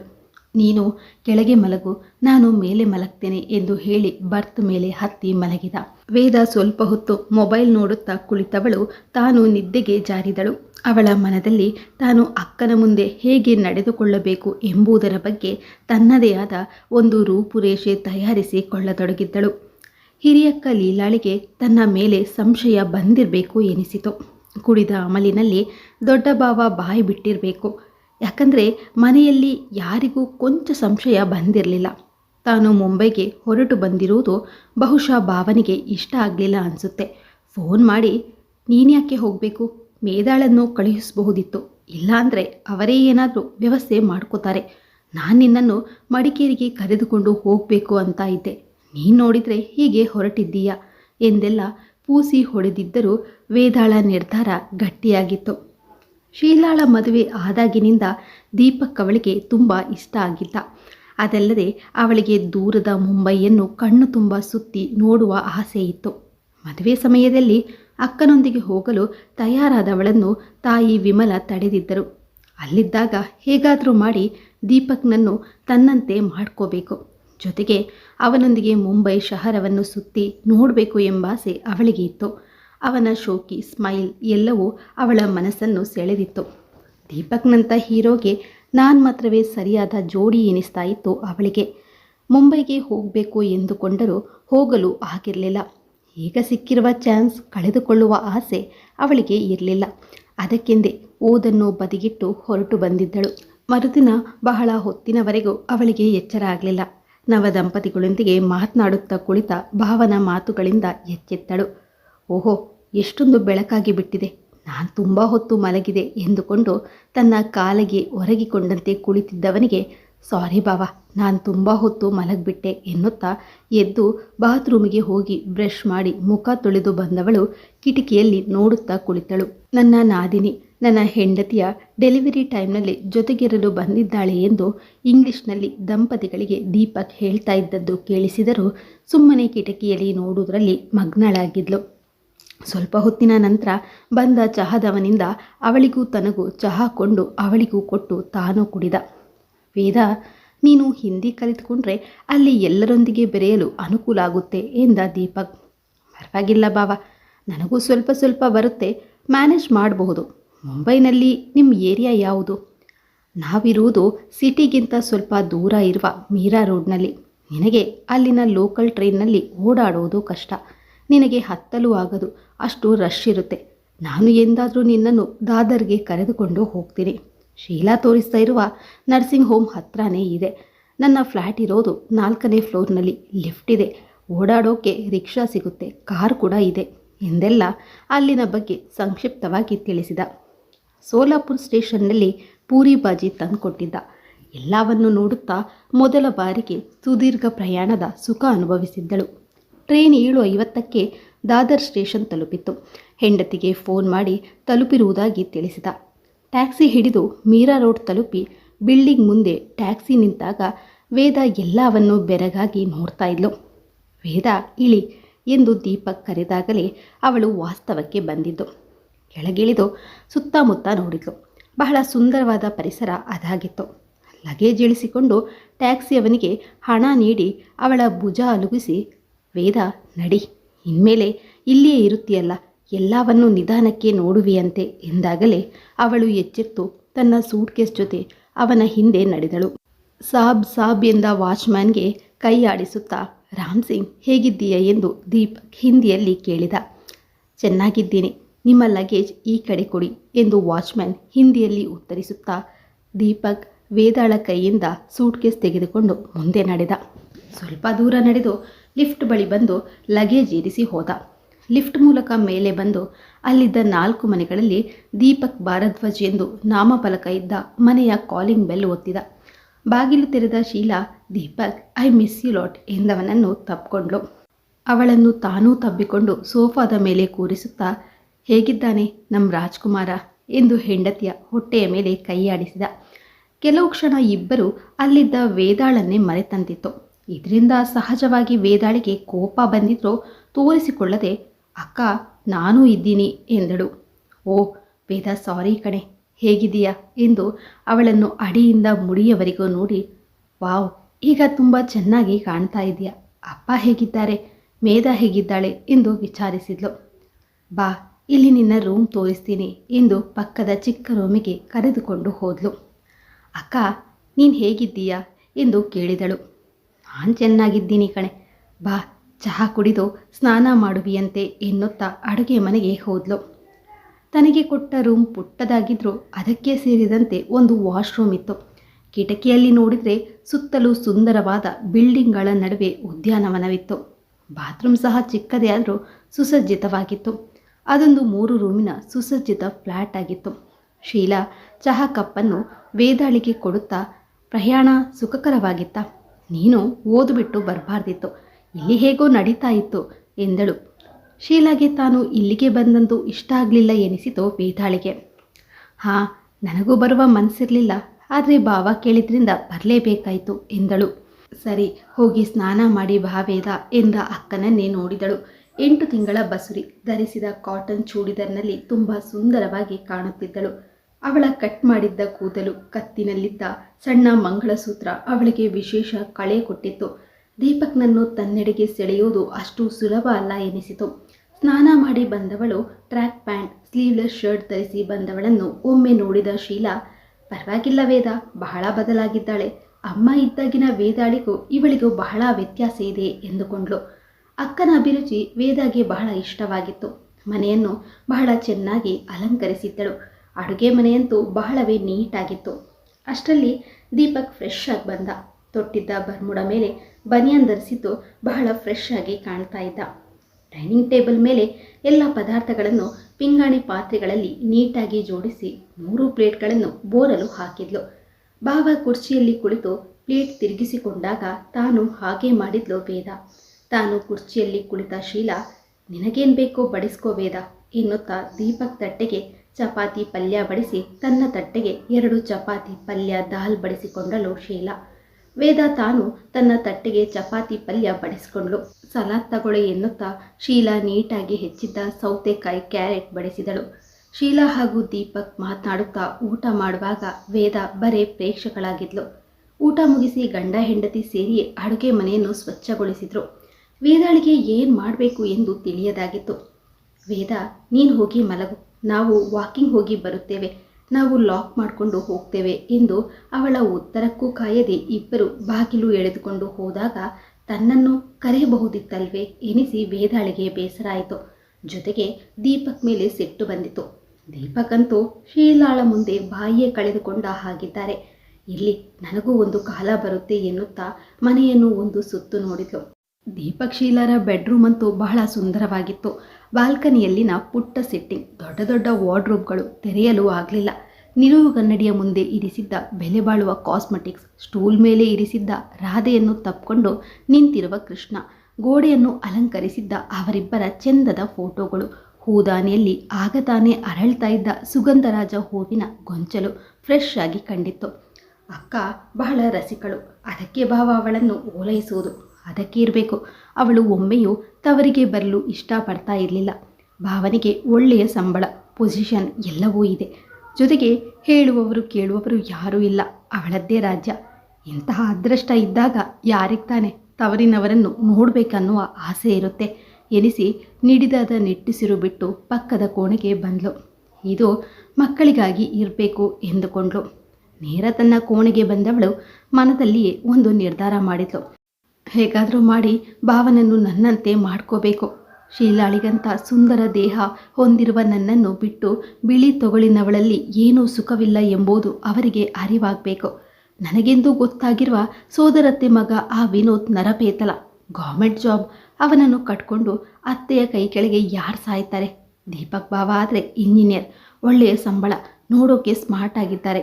ಈ ವಿಷಯದಲ್ಲಿ ಆತುರ ಪಡದೆ ನಿಧಾನವಾಗಿ ನನ್ನ ಕೆಲಸ ಸಾಧಿಸ್ಕೋಬೇಕು. ಶೀಲಕ್ಕನಿಗೆ ಸ್ವಲ್ಪನೂ ಸಂಶಯ ಬರಬಾರ್ದು. ಹಾಗೆ ಮಾಡಬೇಕು. ಮೊದಲು ಅಕ್ಕ ಹೇಳಿದಂತೆಯೇ ಕೇಳಿಕೊಂಡು ಇರಬೇಕು. ಬಾಣಂತಿ ಆದಮೇಲೆ ನನ್ನ ವರಸೆ ತೋರಿಸಬೇಕು ಎಂದುಕೊಂಡಾಗ ಮನಸ್ಸಿಗೆ ಸಮಾಧಾನವಾಗಿತ್ತು. ಮರುದಿನ ಅವಳು ಏಳುವ ಹೊತ್ತಿಗಾಗಲೇ ಗಂಡ ಹೆಂಡತಿಯರಿಬ್ಬರು ಎದ್ದು ಚಹಾ ಕುಡಿಯುತ್ತಾ ಮಾತನಾಡುತ್ತಾ ಕುಳಿತಿದ್ದರು. ತಾನು ಬ್ರಷ್ ಮಾಡಿ ಮುಖ ತೊಳೆದು ಅಲ್ಲಿಗೆ ಬಂದಳು. ಅಕ್ಕ, ತಿಂಡಿಗೆ ಏನು ಮಾಡಲಿ ಎಂದು ಕೇಳಿದ್ಲು. ನಾನು ಮಾಡ್ತೀನಿ, ನೀನು ಬೇಡ ವೇದ. ಇವತ್ತು ನನ್ನ ಜೊತೆಗೆ ಇದ್ದು ನಾನು ಹೇಗೆ ಮಾಡ್ತೀನಿ ಅಂತ ನೋಡ್ಕೊ. ನಾಳೆ ನೀನೇ ಮಾಡ್ತೀಯಂತೆ. ಬಾ ಕೂತ್ಕೋ, ನಿನಗೂ ಟೀ ತರ್ತೀನಿ ಎಂದಳು ಶೀಲಾ. ಶೀಲಾ ಹೋಗಿ ಬಿಸಿ ಚಹಾ ತಂದುಕೊಟ್ಲು. ಚಹಾ ಬಹಳ ಚೆನ್ನಾಗಿತ್ತು. ಅಕ್ಕ, ಟೀ ತುಂಬ ಚೆನ್ನಾಗಿದೆ ಎಂದಳು. ನಿನಗೆ ಕಾಫಿ ಬೇಕು ಅನಿಸುತ್ತೆ ಅಲ್ವಾ? ದೀಪಕ್ ನಾಳೆ ಕಾಫಿ ಪೌಡರ್ ತರ್ತಾರೆ. ನಾಳೆ ನೀನೇ ಕಾಫಿ ಬೆರೆಸಿ ಕೊಡುವೆಯಂತೆ. ನೀನು ಸ್ನಾನ ಮಾಡಿ ಬಾ, ನಾನು ಬ್ರೇಕ್ಫಾಸ್ಟ್ ರೆಡಿ ಮಾಡ್ತೀನಿ ಎಂದು ಒಳಗೆ ಹೋದ್ಲು ಶೀಲಾ. ಪೇಪರ್ ಓದ್ತಾ ಇದ್ದ ದೀಪಕ್, ವೇದ ಚೆನ್ನಾಗಿ ನಿದ್ದೆ ಬಂತ ಎಂದು ಕೇಳಿದ. ಹ್ಞೂ ಬಾವ, ನನಗೆ ಎಲ್ಲಿದ್ರೂ ನಿದ್ದೆ ಬರುತ್ತೆ ಎಂದಳು. ಇವತ್ತು ಅಕ್ಕನ ಜೊತೆ ಹೋಗಿ ನಮ್ಮ ಬಿಲ್ಡಿಂಗ್ ಎಲ್ಲ ನೋಡ್ಕೊಂಡು ಬಾ. ಸರಿ ಬಾವ ಎನ್ನುತ್ತಾ ಎದ್ದು ಹೋದ್ಲು. ದೀಪಕ್ ಹೆಂಡತಿಗೆ ಏನು ಹೇಳಿದ್ನೋ ಏನೋ, ಶೀಲಾಳಲ್ಲಿ ಕೊಂಚ ಬದಲಾವಣೆ ಆಗಿತ್ತು.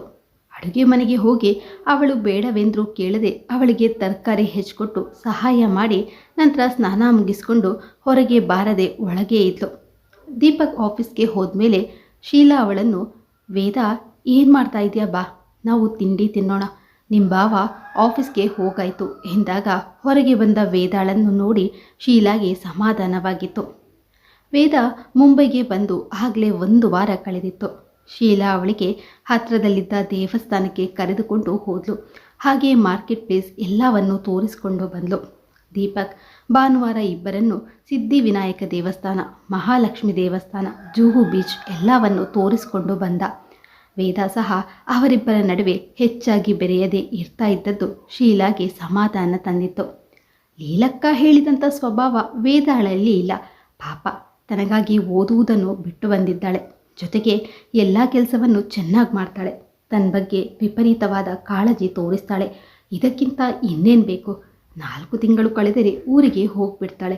ಅವಳು ಇಲ್ಲಿ ಇರುವವರೆಗೂ ಚೆನ್ನಾಗಿ ನೋಡಿಕೊಂಡು ಅವಳು ಹೋಗುವಾಗ 1-2 ಡ್ರೆಸ್ ಹಾಗೂ ತನ್ನದೇ 1-2 ಪಾರ್ಟಿ ವೇರ್ ಸೀರೆಗಳನ್ನು ಕೊಟ್ಟರಾಯ್ತು ಎಂದುಕೊಂಡ್ಳು. ವೇದ ಬೆಳಿಗ್ಗೆ ಬೇಗ ಎದ್ದು ತಾನೇ ಚಹಾ ಮಾಡಿ ದಂಪತಿಗಳಿಗೆ ಕೊಡ್ತಾ ಇದ್ಲು. ಬೆಳಿಗ್ಗೆ ತಿಂಡಿ, ಮಧ್ಯಾಹ್ನದ ಅಡುಗೆ, ಸಂಜೆ ತಿಂಡಿ ಎಲ್ಲವನ್ನು ತನಗೆ ತಿಳಿದ ಹಾಗೆ ಮಾಡಿಕೊಡ್ತಾ ಇದ್ಲು. ತಾನೇ ಅಕ್ಕನೊಂದಿಗೆ ಹೊರಗೆ ಹೋಗಿ ಅವಳಿಗೆ ಇಷ್ಟವಾದ ಸೀರೆ ಕೊಡಿಸಿ ಕರೆತಂದು ಸಿಹಿ ಅಡುಗೆ ಮಾಡಿ ದಂಪತಿಗಳನ್ನು ಕೂರಿಸಿ ಊಟ ಬಡಿಸಿದ್ಲು. ಇಬ್ಬರಿಗೂ ಬಹಳ ಸಂತೋಷವಾಯಿತು. ಶೀಲಾಳಿಗೆ ದಿನ ತುಂಬಿ ಅವಳಿಗೆ ಹೆರಿಗೆ ನೋವು ಬಂದಾಗ ತಾನೇ ಜೀರಿಗೆ ಕಷಾಯ ಮಾಡಿಕೊಟ್ಲು. ನೋವು ಮತ್ತಷ್ಟು ಹೆಚ್ಚಾದಾಗ ಭಾವನಿಗೆ ಫೋನ್ ಮಾಡಿ ಅವಳನ್ನು ಭಕ್ತಿ ವೇದಾಂತ ಆಸ್ಪತ್ರೆಗೆ ಕರೆದುಕೊಂಡು ಹೋದ್ಲು. ಅವಳನ್ನು ಪರೀಕ್ಷಿಸ್ತಾ ಇದ್ದ ಡಾಕ್ಟರ್ ಯೋಗಿನಿಗೆ ಮೊದಲೇ ಫೋನ್ ಮಾಡಿದ್ರಿಂದ ಅವರು ಬಂದಿದ್ದರು. ಅವಳನ್ನು ಕೂಡಲೇ ಆಪರೇಷನ್ ಥಿಯೇಟರ್ಗೆ ಕರೆದುಕೊಂಡು ಹೋದರು. ಅವಳಿಗೆ ಸಿಸೇರಿಯನ್ ಮಾಡಬೇಕಾಗಿ ಬಂದಿತ್ತು. ಅಷ್ಟರಲ್ಲಿ ದೀಪಕ್ ಬಂದಿದ್ದ. ಅವನನ್ನು ನೋಡಿದವಳೆ, ಭಾವ ಎಂದು ತಪ್ಕೊಂಡು ಅತ್ತೇ ಬಿಟ್ಲು. ಅವಳ ಬೆನ್ನು ಸವರುತ್ತಾ, ಸಿಸರಿಯನ್ ಎಂದ ತಕ್ಷಣ ಜೀವಕ್ಕೇನು ಭಯ ಇಲ್ಲ, ನಾನಿಲ್ಲದಿದ್ದರೂ ಇಷ್ಟೆಲ್ಲ ನಿಭಾಯಿಸಿದ್ದಿ, ಇನ್ನೇಕೆ ಭಯ, ಹುಚ್ಚು ಹುಡುಗಿ ಎಂದು ಸಮಾಧಾನಪಡಿಸಿ ಅವಳ ಮುಗ್ಧತೆಯನ್ನು ಕಂಡು ಪ್ರೀತಿಯಿಂದ ತಪ್ಕೊಂಡಿದ್ದ. ವೇದಾಳಿಗೆ ಒಳಗೊಳಗೆ ನಗು ಬಂದಿತ್ತು. ಇದೇ ಅವಕಾಶಕ್ಕೆ ನಾನು ಕಾಯ್ತಾ ಇದ್ದೆ ಬಾಬಾ, ಇನ್ಮೇಲೆ ನಿಮ್ಮ ಎಲ್ಲ ಅಟ್ರಾಕ್ಷನ್ ನನ್ನ ಕಡೆಗೆ ಎಂದು ಮನದಲ್ಲಿಯೇ ಅಂದುಕೊಂಡಳು. ಅವನಿಂದ ದೂರ ಆಗಿ, ಸಾರಿ ಬಾವಾ ಎಂದು ಪಕ್ಕದಲ್ಲಿ ನಿಂತಳು. ಬಾ, ನೀನೇನು ತಿಂದಿಲ್ಲ ಅನಿಸುತ್ತೆ, ಚಹಾ ಆದರೂ ಕುಡಿದು ಬರೋಣ ಎಂದು ಅವಳ ಕೈ ಹಿಡಿದು ಕರೆದುಕೊಂಡು ಹೋದ. ಅವರು ವಾಪಸ್ ಬಂದಾಗ ಎದುರಿಗೆ ಬಂದ ನರ್ಸ್, ಡೆಲಿವರಿ ಆಯಿತು, ಗಂಡು ಮಗು, ಪೇಷಂಟ್ಗೆ ಇನ್ನೂ ಜ್ಞಾನ ಬಂದಿಲ್ಲ ಎಂದು ಹೇಳಿದರು. ವೇದ, ಇದೆಲ್ಲ ನಿನ್ನಿಂದಲೇ ಆಗಿದ್ದು, ನಿನ್ನಮ್ಮ ಮನೆಗೆ ಕಾಲಿಟ್ಟ ಗಳಿಗೆ ಎಷ್ಟು ಚೆನ್ನಾಗಿದೆ ನೋಡು. ಥ್ಯಾಂಕ್ಸ್ ವೇದ ಎಂದು ದೀಪಕ್ ಅವಳ ಕೈ ಕುಲುಕಿದ್ದ. ಭಾವ, ನನಗೆ ಪಾರ್ಟಿ ಕುಡಿಸ್ಬೇಕು. ಶೋರ್, ಖಂಡಿತ ಕುಡಿಸ್ತೇನೆ, ತಾಳು, ಮಾವನಿಗೆ ಫೋನ್ ಮಾಡಿ ಬರ್ತೇನೆ ಎಂದು ಹೇಳಿ ಮಾವನಿಗೆ ಫೋನ್ ಮಾಡಿದ. ನರ್ಸ್ ಮಗುವನ್ನು ತಂದು ತೋರಿಸಿದ್ಲು. ಆ ಪುಟ್ಟ ಮಗುವನ್ನು ಎತ್ಕೊಂಡ ವೇದ ಸಂತೋಷದಿಂದ, ತಗೊಳ್ಳಿ ಭಾವ, ನಿಮ್ಮ ಮಗ ಎಲ್ಲ ನಿಮ್ಮ ಹಾಗೇನೇ ಇದ್ದಾನೆ ಎನ್ನುತ್ತಾ ಭಾವನ ಕೈಗೆ ಮಗನನ್ನು ಕೊಟ್ಟಳು. ದೀಪಕ್ಗಂತೂ ತಾಳಲಾರದ ಸಂತೋಷವಾಗಿತ್ತು. ಮುದ್ದಾದ ಕುಲದೀಪಕನನ್ನು ಹೆತ್ತುಕೊಟ್ಟ ಹೆಂಡತಿಯನ್ನು ನೋಡುವ ಆಸೆಯಾಗಿತ್ತು. ತನ್ನ ಎಲ್ಲ ಗೆಳೆಯರಿಗೆ ಫೋನ್ ಮಾಡಿ ವಿಷಯ ತಿಳಿಸಿದ. ಅದಾಗಲೇ ಪರಿಚಯವಾಗಿದ್ದ ಅಕ್ಕನ ಗೆಳತಿಯರಿಗೆಲ್ಲ ವೇದಾಳೆ ವಿಷಯ ತಿಳಿಸಿದ್ದಳು. ಶೀಲಾಳನ್ನು ವಾರ್ಡ್ಗೆ ಶಿಫ್ಟ್ ಮಾಡಿದಾಗ ಹೆಂಡತಿಯ ಬಳಿ ಕುಳಿತು ಅವಳನ್ನು ಅಪ್ಕೊಂಡು ಅವಳ ಹಣೆಗೆ ಮುತ್ತಿಟ್ಟು, ನೋಡು ನಮ್ಮ ಮಗ ಎಷ್ಟು ಮುದ್ದಾಗಿದ್ದಾನೆ ಎಂದು ಖುಷಿಯಿಂದ ಹೇಳಿದ. 5 ದಿನಗಳ ನಂತರ ಶೀಲಾ ಮಗುವಿನೊಂದಿಗೆ ಬಂದಾಗ ವೇದ ಆರತಿ ಬೆಳಗಿ ಸ್ವಾಗತಿಸಿದಳು. ಅವಳ ರೂಮನ್ನು ಚೆನ್ನಾಗಿ ಅಲಂಕರಿಸಿದ್ದಳು. ದೀಪಕ್ಕಾಗಿ ಮತ್ತೊಂದು ರೂಮ್ನಲ್ಲಿ ವ್ಯವಸ್ಥೆ ಮಾಡಿದ್ದಳು. ಶೀಲಾಳಿಗೆ ಅವಳು ಮಾಡಿದ ವ್ಯವಸ್ಥೆ ಕಂಡು ತೃಪ್ತಿಯಾಗಿತ್ತು. ಕೆಲಸದವಳ ಸಹಾಯದಿಂದ ಮಗು ಬಾಣಂತಿಗೆ ಸ್ನಾನ ಮಾಡಿಸಿ ಊಟ ಕೊಟ್ಟು ಮಲಗಿಸಿದ್ಲು. ವೇದ ಎಲ್ಲ ಕೆಲಸವನ್ನು ಅಚ್ಚುಕಟ್ಟಾಗಿ ಮಾಡ್ತಾ ಇದ್ದದನ್ನು ನೋಡಿ ಶೀಲಾಗೆ ಬಹಳ ತೃಪ್ತಿಯಾಗಿತ್ತು. ವೇದಾಳ ಗಮನ ದೀಪಕ್ನತ್ತ ಹರಿದಿತ್ತು. ಅವನಿಗೆ ಊಟ ತಿಂಡಿ ಬಡಿಸುವಾಗ ಬೇಕೆಂದೇ ಅವನ ತೀರಾ ಸನಿಹಕ್ಕೆ ಹೋಗ್ತಾ ಇದ್ಲು. ಹೆಂಡತಿಯಿಂದ ದೂರವೇ ಇದ್ದವನಿಗೆ ಕಲ್ಲಿನಲ್ಲಿ ಕಡೆದಿಟ್ಟಂತಹ ಅವಳ ರೂಪ ದಿನದಿಂದ ದಿನಕ್ಕೆ ಹೆಚ್ಚು ಹೆಚ್ಚು ಆಕರ್ಷಿಸತೊಡಗಿತ್ತು. ಅವನು ಅವಳಿಗಾಗಿ ಏನಾದರೊಂದು ಗಿಫ್ಟ್ ತರತೊಡಗಿದ. ಕ್ರಮೇಣ ವೇದ ಅವನನ್ನು ತನ್ನೆಡೆಗೆ ಸೆಳೆಯುವುದರಲ್ಲಿ ಯಶಸ್ವಿಯಾಗಿ ಬಿಟ್ಲು. ಶೀಲಾಗಿ ಇದರ ಬಗ್ಗೆ ಕೊಂಚ ಸುಳಿವು ಸಿಗದಂತೆ ಇಬ್ಬರು ಎಚ್ಚರಿಕೆ ವಹಿಸಿದ್ರು. ದೀಪಕ್ಕೆ ಅವಳ ಸಾಂಗತ್ಯ ಹುಚ್ಚು ಹಿಡಿಸ್ತಾ ಇತ್ತು. ದಿನಕ್ರಮೇಣ ಅವನು ಅವಳನ್ನು ಬಿಟ್ಟಿರಲು ಆಗದಂತಿದ್ದ. ವೇದ ಶೀಲಾಳ ಆರೈಕೆಯನ್ನು ಚೆನ್ನಾಗಿ ಮಾಡುತ್ತಾ ಮಗುವಿನ ಬಗ್ಗೆಯೂ ಕಾಳಜಿ ವಹಿಸ್ತಾ ಇದ್ಲು. ದೀಪಕ್ ಸಹ ಹೆಂಡತಿಗೆ ತಮ್ಮಿಬ್ಬರ ವ್ಯವಹಾರದ ಬಗ್ಗೆ ಅರಿವಾಗದಂತೆ ನೋಡ್ಕೋತಾ ಇದ್ದ. ಮಗುವಿಗೆ 3 ತಿಂಗಳು ತುಂಬಿತ್ತು. ಈಗ ಶೀಲಾ ಎದ್ದು ಓಡಾಡುತ್ತಾ ತನ್ನ ಕೆಲಸಗಳನ್ನು ತಾನೇ ಮಾಡಿಕೊಳ್ಳತೊಡಗಿದಳು. ವೇದ ಬೇಡ ಎಂದು ಅಡ್ಡಿ ಮಾಡಿದಾಗ, ಬೇಡ ವೇದ, ನೀನು ಎಷ್ಟು ಅಂತ ಮಾಡ್ತೀಯ, 3 ತಿಂಗಳು ನನ್ನನ್ನು ಅಲುಗಾಡಲು ಬಿಡದಂತೆ ನೋಡ್ಕೊಂಡಿದ್ದೀಯ, ಇನ್ನು ನಾನು ನನ್ನ ಮಗುವಿನ ಕೆಲಸವನ್ನಾದರೂ ಮಾಡಿಕೊಳ್ಳಲು ಬಿಡು ಎಂದಾಗ ವೇದ ಸುಮ್ಮನಾದ್ಲು. ಶೀಲಾಗೆ ಈಗ ಗಂಡನ ಹತ್ರವೇ ಮಲಗುವ ಆಸೆ ಆಗ್ತಾ ಇತ್ತು. ಅವಳು, ದೀಪಕ್, ನೀವ್ಯಾಕೆ ಇಲ್ಲಿಯೇ ಮಲಗಬಾರ್ದು ಎಂದಳು. ಬೇಡ ಚಿನ್ನ, ನಿನಗೆ ಸಿಸರಿಯನ್ ಆಗಿದೆ, ಇನ್ನೂ ಸ್ವಲ್ಪ ದಿನ ಕಳೆಯಲಿ, ನಾವಿಬ್ಬರು ಜೀವನ ಪೂರ್ತಿಯಾಗಿ ಜೊತೆಗೆ ಇರೋದು, ಮಲಗೋದು ಇದ್ದೇ ಇದೆ, ಮಧ್ಯೆ ಮಗು ಎದ್ದು ಹತ್ತರೆ ನನಗೆ ಇರಿಸು ಮುರುಸಾಗುತ್ತೆ, ಭೇದ ಹೋಗಲಿ, ಆಮೇಲೆ ನಮ್ಮ ಜೀವನ ಹೊಸದಾಗಿ ಶುರು ಮಾಡೋಣ ಎಂದಾಗ ಬೇರೆ ದಾರಿ ಕಾಣದೆ ಸುಮ್ಮನಾಗಿದ್ಲು. ಈಗ ಶೀಲಾಗೆ ವೇದಾಳ ಇರುವಿಕೆ ಇಷ್ಟ ಆಗ್ತಾ ಇರಲಿಲ್ಲ. ಆದರೂ ಮಗುವಿನ ನಾಮಕರಣದ ನಂತರ ಕಳುಹಿಸಿ ಬಿಡೋಣ ಎಂದುಕೊಂಡ್ಳು. ಲೀಲಾ ಆಗಾಗ ಫೋನ್ ಮಾಡಿ, ಇನ್ನೆಷ್ಟು ದಿನ ಅಂತ ಅವಳನ್ನು ಅಲ್ಲಿಯೇ ಇಟ್ಕೊಡ್ತೀಯ, ಕಳುಹಿಸ್ಬಿಡು, ಇಲ್ಲಾದರೆ ನಿನಗೇ ಕಷ್ಟ ಆಗೋದು ಎಂದು ಎಚ್ಚರಿಸಿದಳು. ಅಕ್ಕ ಹೀಗೇಕೆ ಹೇಳ್ತಾಳೆ, ವೇದಾಳಿಂದ ಅವಳಿಗೇನಾದರೂ ತೊಂದರೆ ಆಗಿರಬಹುದೇ ಎಂದೆಲ್ಲ ಯೋಚಿಸಿದರೂ ವೇದಾಳ ನಡವಳಿಕೆಯಲ್ಲಿ ಯಾವ ವ್ಯತ್ಯಾಸ ಕಾಣಲಿಲ್ಲ. ದೀಪಕ್ ಬಂದಾಗ ಅವಳು ತನ್ನ ರೂಮ್ನಲ್ಲಿಯೋ ಇಲ್ಲವೇ ಮಗುವನ್ನು ಎತ್ಕೊಂಡು ಬಾಲ್ಕನಿಯಲ್ಲೂ ಇರ್ತಾ ಇದ್ಲು. ಇತ್ತೀಚೆಗೆ ಶೀಲಾಳೆ ಗಂಡ ಆಫೀಸ್ಗೆ ಹೋಗುವಾಗ ಬೆಳಿಗ್ಗೆ ಬ್ರೇಕ್ಫಾಸ್ಟ್ ಕೊಟ್ಟು ಮಧ್ಯಾಹ್ನ ಲಂಚ್ ಬಾಕ್ಸ್ ಕಟ್ಟಿಕೊಡ್ತಾ ಇದ್ಲು. ಆಗ ದೀಪಕ್ ಆಗಲಿ ವೇದಾಳಾಗಲಿ ಯಾವ ರಿಯಾಕ್ಷನ್ ತೋರಿಸ್ತಾ ಇರಲಿಲ್ಲ. ದೀಪಕ್ ಹೆಂಡತಿಯೊಂದಿಗೆ ಮಾತನಾಡುತ್ತಾ ಮಗುವಿನ ಬಗ್ಗೆ ಪ್ರಶ್ನೆ ಕೇಳುತ್ತಾ ತಿಂಡಿ ತಿನ್ನುವಾಗ ಅವಳಿಗೆ ಅನುಮಾನವೇ ಬರ್ತಾ ಇರಲಿಲ್ಲ. ಇಬ್ಬರಿಗೂ ಶೀಲಾ ನಡುವೆ ಬರುವುದು ಇಷ್ಟ ಆಗ್ತಾ ಇರಲಿಲ್ಲ. ಹಾಗಾಗಿ ದೀಪಕ್ ಸಲಹೆಯಂತೆ ಶೀಲಾಳಿಗೆ ಮಗು ಹುಟ್ಟಿದಾಗಿನಿಂದ ಪ್ರತಿ ರಾತ್ರಿ ಶೀಲಾಳಿಗೆ ಕುಡಿಯಲು ಬಿಸಿ ಹಾರ್ಲಿಕ್ಸ್ ಬೆರೆಸಿ ಕೊಡುವಾಗ ಅದರಲ್ಲಿ ನಿದ್ದೆ ಮಾತ್ರೆ ಬೆರೆಸಿ ಕೊಡುತ್ತಿದ್ದಳು. ಅವಳು ಅದನ್ನು ಕುಡಿದು ಚೆನ್ನಾಗಿ ನಿದ್ದೆ ಮಾಡಿಬಿಡ್ತಾ ಇದ್ಲು. ಇವರಿಬ್ಬರ ರಾಸಲೀಲೆ ಅಡ್ಡಿ ಆತಂಕ ಇಲ್ಲದೆ ನಡೆಯತೊಡಗಿತು. ಹೀಗೆ 4-5 ತಿಂಗಳು ಕಳೆಯಿತು. ಪ್ರತಿದಿನ ಇದೇ ಪದ್ಧತಿ ಬೆಳೆದು ದಿನದಿಂದ ದಿನಕ್ಕೆ ಶೀಲಾಳಿಗೆ ಬೇರೆ ಸಮಯದಲ್ಲಿ ನಿದ್ದೆ ಬಾರದಿದ್ದಾಗೆ ಹಾರ್ಲಿಕ್ಸ್ ಕೊಡು ಎಂದು ವೇದಾಳನ್ನು ಪೀಡಿಸ್ತಾ ಇದ್ಲು. ಕ್ರಮೇಣ ಯಾವುದೋ ಲೋಕದಲ್ಲಿದ್ದಂತೆ ವರ್ತಿಸ್ತಾ ಇದ್ಲು. ಇದು ದೀಪಕ್ ಗಮನಕ್ಕೂ ಬಂದಿತ್ತು. ಅವನು ಹೆಂಡತಿಯತ್ತ ತುಸು ಲಕ್ಷ್ಯ ವಹಿಸಿದ್ರೂ ವೇದಾಳಿಗೆ ಕೋಪ ಬರ್ತಾ ಇತ್ತು. ಅವನಿಗೂ ವೇದಾಳ ಮೇಲಿನ ಆಸೆ ತೀರತೊಡಗಿತ್ತು. ಜೊತೆಗೆ ಅವಳು ತನ್ನ ಹೊಸ ವರಸೆ ತೆಗೆದಿದ್ದಳು. ಭಾವ, ನನ್ನನ್ನು ಮದುವೆಯಾಗಿ ಎಂದು ಪೀಡಿಸತೊಡಗಿದಾಗ ದೀಪಕ್ಗೆ ನಿಜಕ್ಕೂ ಅವಳ ಮೇಲೆ ಬೇಸರ ಆಗ್ತಾ ಇತ್ತು. ಅಂದು ಬೆಳಿಗ್ಗೆಯೇ ತಂದೆಯಿಂದ ಫೋನ್ ಬಂದಿತು. ವೇದ, ಬಂದು ಬಿಡಮ್ಮ, ಇಷ್ಟು ದಿನ ಅಕ್ಕನನ್ನು ನೋಡ್ಕೊಂಡಿದ್ದು ಸಾಕು. ಹೇಗೂ 5 ತಿಂಗಳು ಮುಗಿಯಿತು. ಈ ಭಾನುವಾರ ಹೊರಟು ಬಂದುಬಿಡು. ನಾನಿಲ್ಲಿ ಒಬ್ಬರ ಹತ್ರ ಮಾತನಾಡಿದ್ದೀನಿ. ನೀನು ಡೈರೆಕ್ಟಾಗಿ ಪರೀಕ್ಷೆಗೆ ಕೂರಬಹುದು. ನನ್ನ ಗೆಳೆಯನ ಶ್ರೀಮತಿ ನಿನಗೆ ಪಾಠ ಹೇಳಲು ಒಪ್ಪಿದ್ದಾರೆ ಎಂದರು. ಅಪ್ಪ, ಪಾಪುನ ಬಿಟ್ಟು ಬರೋಕ್ಕೆ ಮನಸ್ಸು ಒಪ್ತಿಲ್ಲ. ನಾನು ಇಲ್ಲಿಯೇ ಓದ್ತೇನೆ. ಭಾವ ಹೆಲ್ಪ್ ಮಾಡ್ತೀನಿ ಅಂತ ಹೇಳಿದ್ದಾರೆ ಎಂದಳು ವೇದ. ಹೌದೇ, ನಾನು ಅವರ ಹತ್ರ ಮಾತನಾಡ್ತೀನಿ. ಅಕ್ಕನ ಮನೆಯಾದರೂ ತುಂಬ ದಿನ ಅಲ್ಲಿರೋದು ಅಷ್ಟೋ ಚೆನ್ನಾಗಿರಲ್ಲ. ಸುಮ್ಮನೆ ಹೊರಟು ಬರೋದು ನೋಡು ಎಂದರು ಜಗನ್ನಾಥರಾಯರು. ಇದರಿಂದ ವೇದಾಳಿಗೆ ತಂದೆಯ ಮೇಲೆ ಕೋಪ ಬಂದರೆ ಶೀಲಾಗೆ ವೇದಾಳ ಮಾತು ಕೇಳಿ ಅಸಾಧ್ಯ ಕೋಪ ಬಂದಿತ್ತು. ವೇದ, ಏನು ಹೇಳ್ತಾ ಇದೆಯಾ ನೀನು? ದೀಪಕ್ ನಿನ್ನನ್ನು ಇಲ್ಲಿಟ್ಟುಕೊಂಡು ಯಾಕೆ ಓದಿಸ್ತಾರೆ? ಹಾಗಂತ ಅವರು ನಿನಗೆ ಹೇಳಿದ್ದಾರೇನು ಎಂದು ಕೇಳಿದ್ಲು. ಹೌದು, ನಾನು ಅವರಿಗಾಗಿ ಅಷ್ಟೆಲ್ಲ ಮಾಡ್ತಿರ್ಬೇಕಾದ್ರೆ ಅವರು ನನ್ನನ್ನು ಇಲ್ಲಿಯೇ ಇರಿಸ್ಕೊಂಡು ಓದಿಸೋದ್ರಲ್ಲಿ ತಪ್ಪೇನು ಎಂದು ಅವಳು ಸ್ವಲ್ಪ ಜೋರಾಗಿಯೇ ಕೇಳಿದ್ಲು. ನೀನು ಅವರಿಗೇನು ಮಾಡಿದ್ದೀಯಾ ನಿನ್ನನ್ನು ಇಲ್ಲಿ ಇಟ್ಕೊಳ್ಳೋಕೆ? ನೀನು ಬಾಣಂತಿಯಾಗಿದ್ದಾಗ ಅವರ ಆಸೆ ತೀರಿಸಿರೋದು ನಾನು.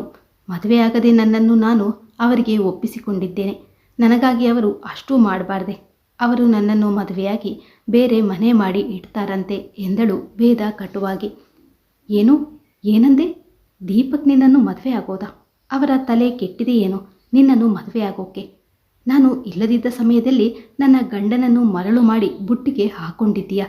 ವೇದ, ನಾನು ನಿನ್ನನ್ನು ಇಲ್ಲಿಗೆ ಕರೆಸಿಕೊಂಡು ಮನೆಯಲ್ಲಿ ಇಟ್ಕೊಂಡಿದ್ದಕ್ಕೆ ನೀನು ಸರಿಯಾಗಿ ಮಾಡಿದ್ದೀಯ. ನೀನು ಈಗಲೇ ಇಲ್ಲಿಂದ ಹೊರಡು ಎಂದು ಕಿರಿಚಿದ್ಲು. ಅಕ್ಕ, 1 ನಿಮಿಷ ತಾಳು. ನಾನು ಮರಳು ಮಾಡೋಕೆ ಅವರೇನು ಬುದ್ಧಿ ಇಲ್ಲದ ಹುಡುಗನ? ಅವರಿಗೆ ನಾನು ಬೇಕಾಗಿತ್ತು, ನನ್ನನ್ನು ಬಳಸ್ಕೊಂಡ್ರು. ಈಗ ಹೋಗು ಅಂದರೆ ಹೋಗ್ಬಿಡ್ತೀನ?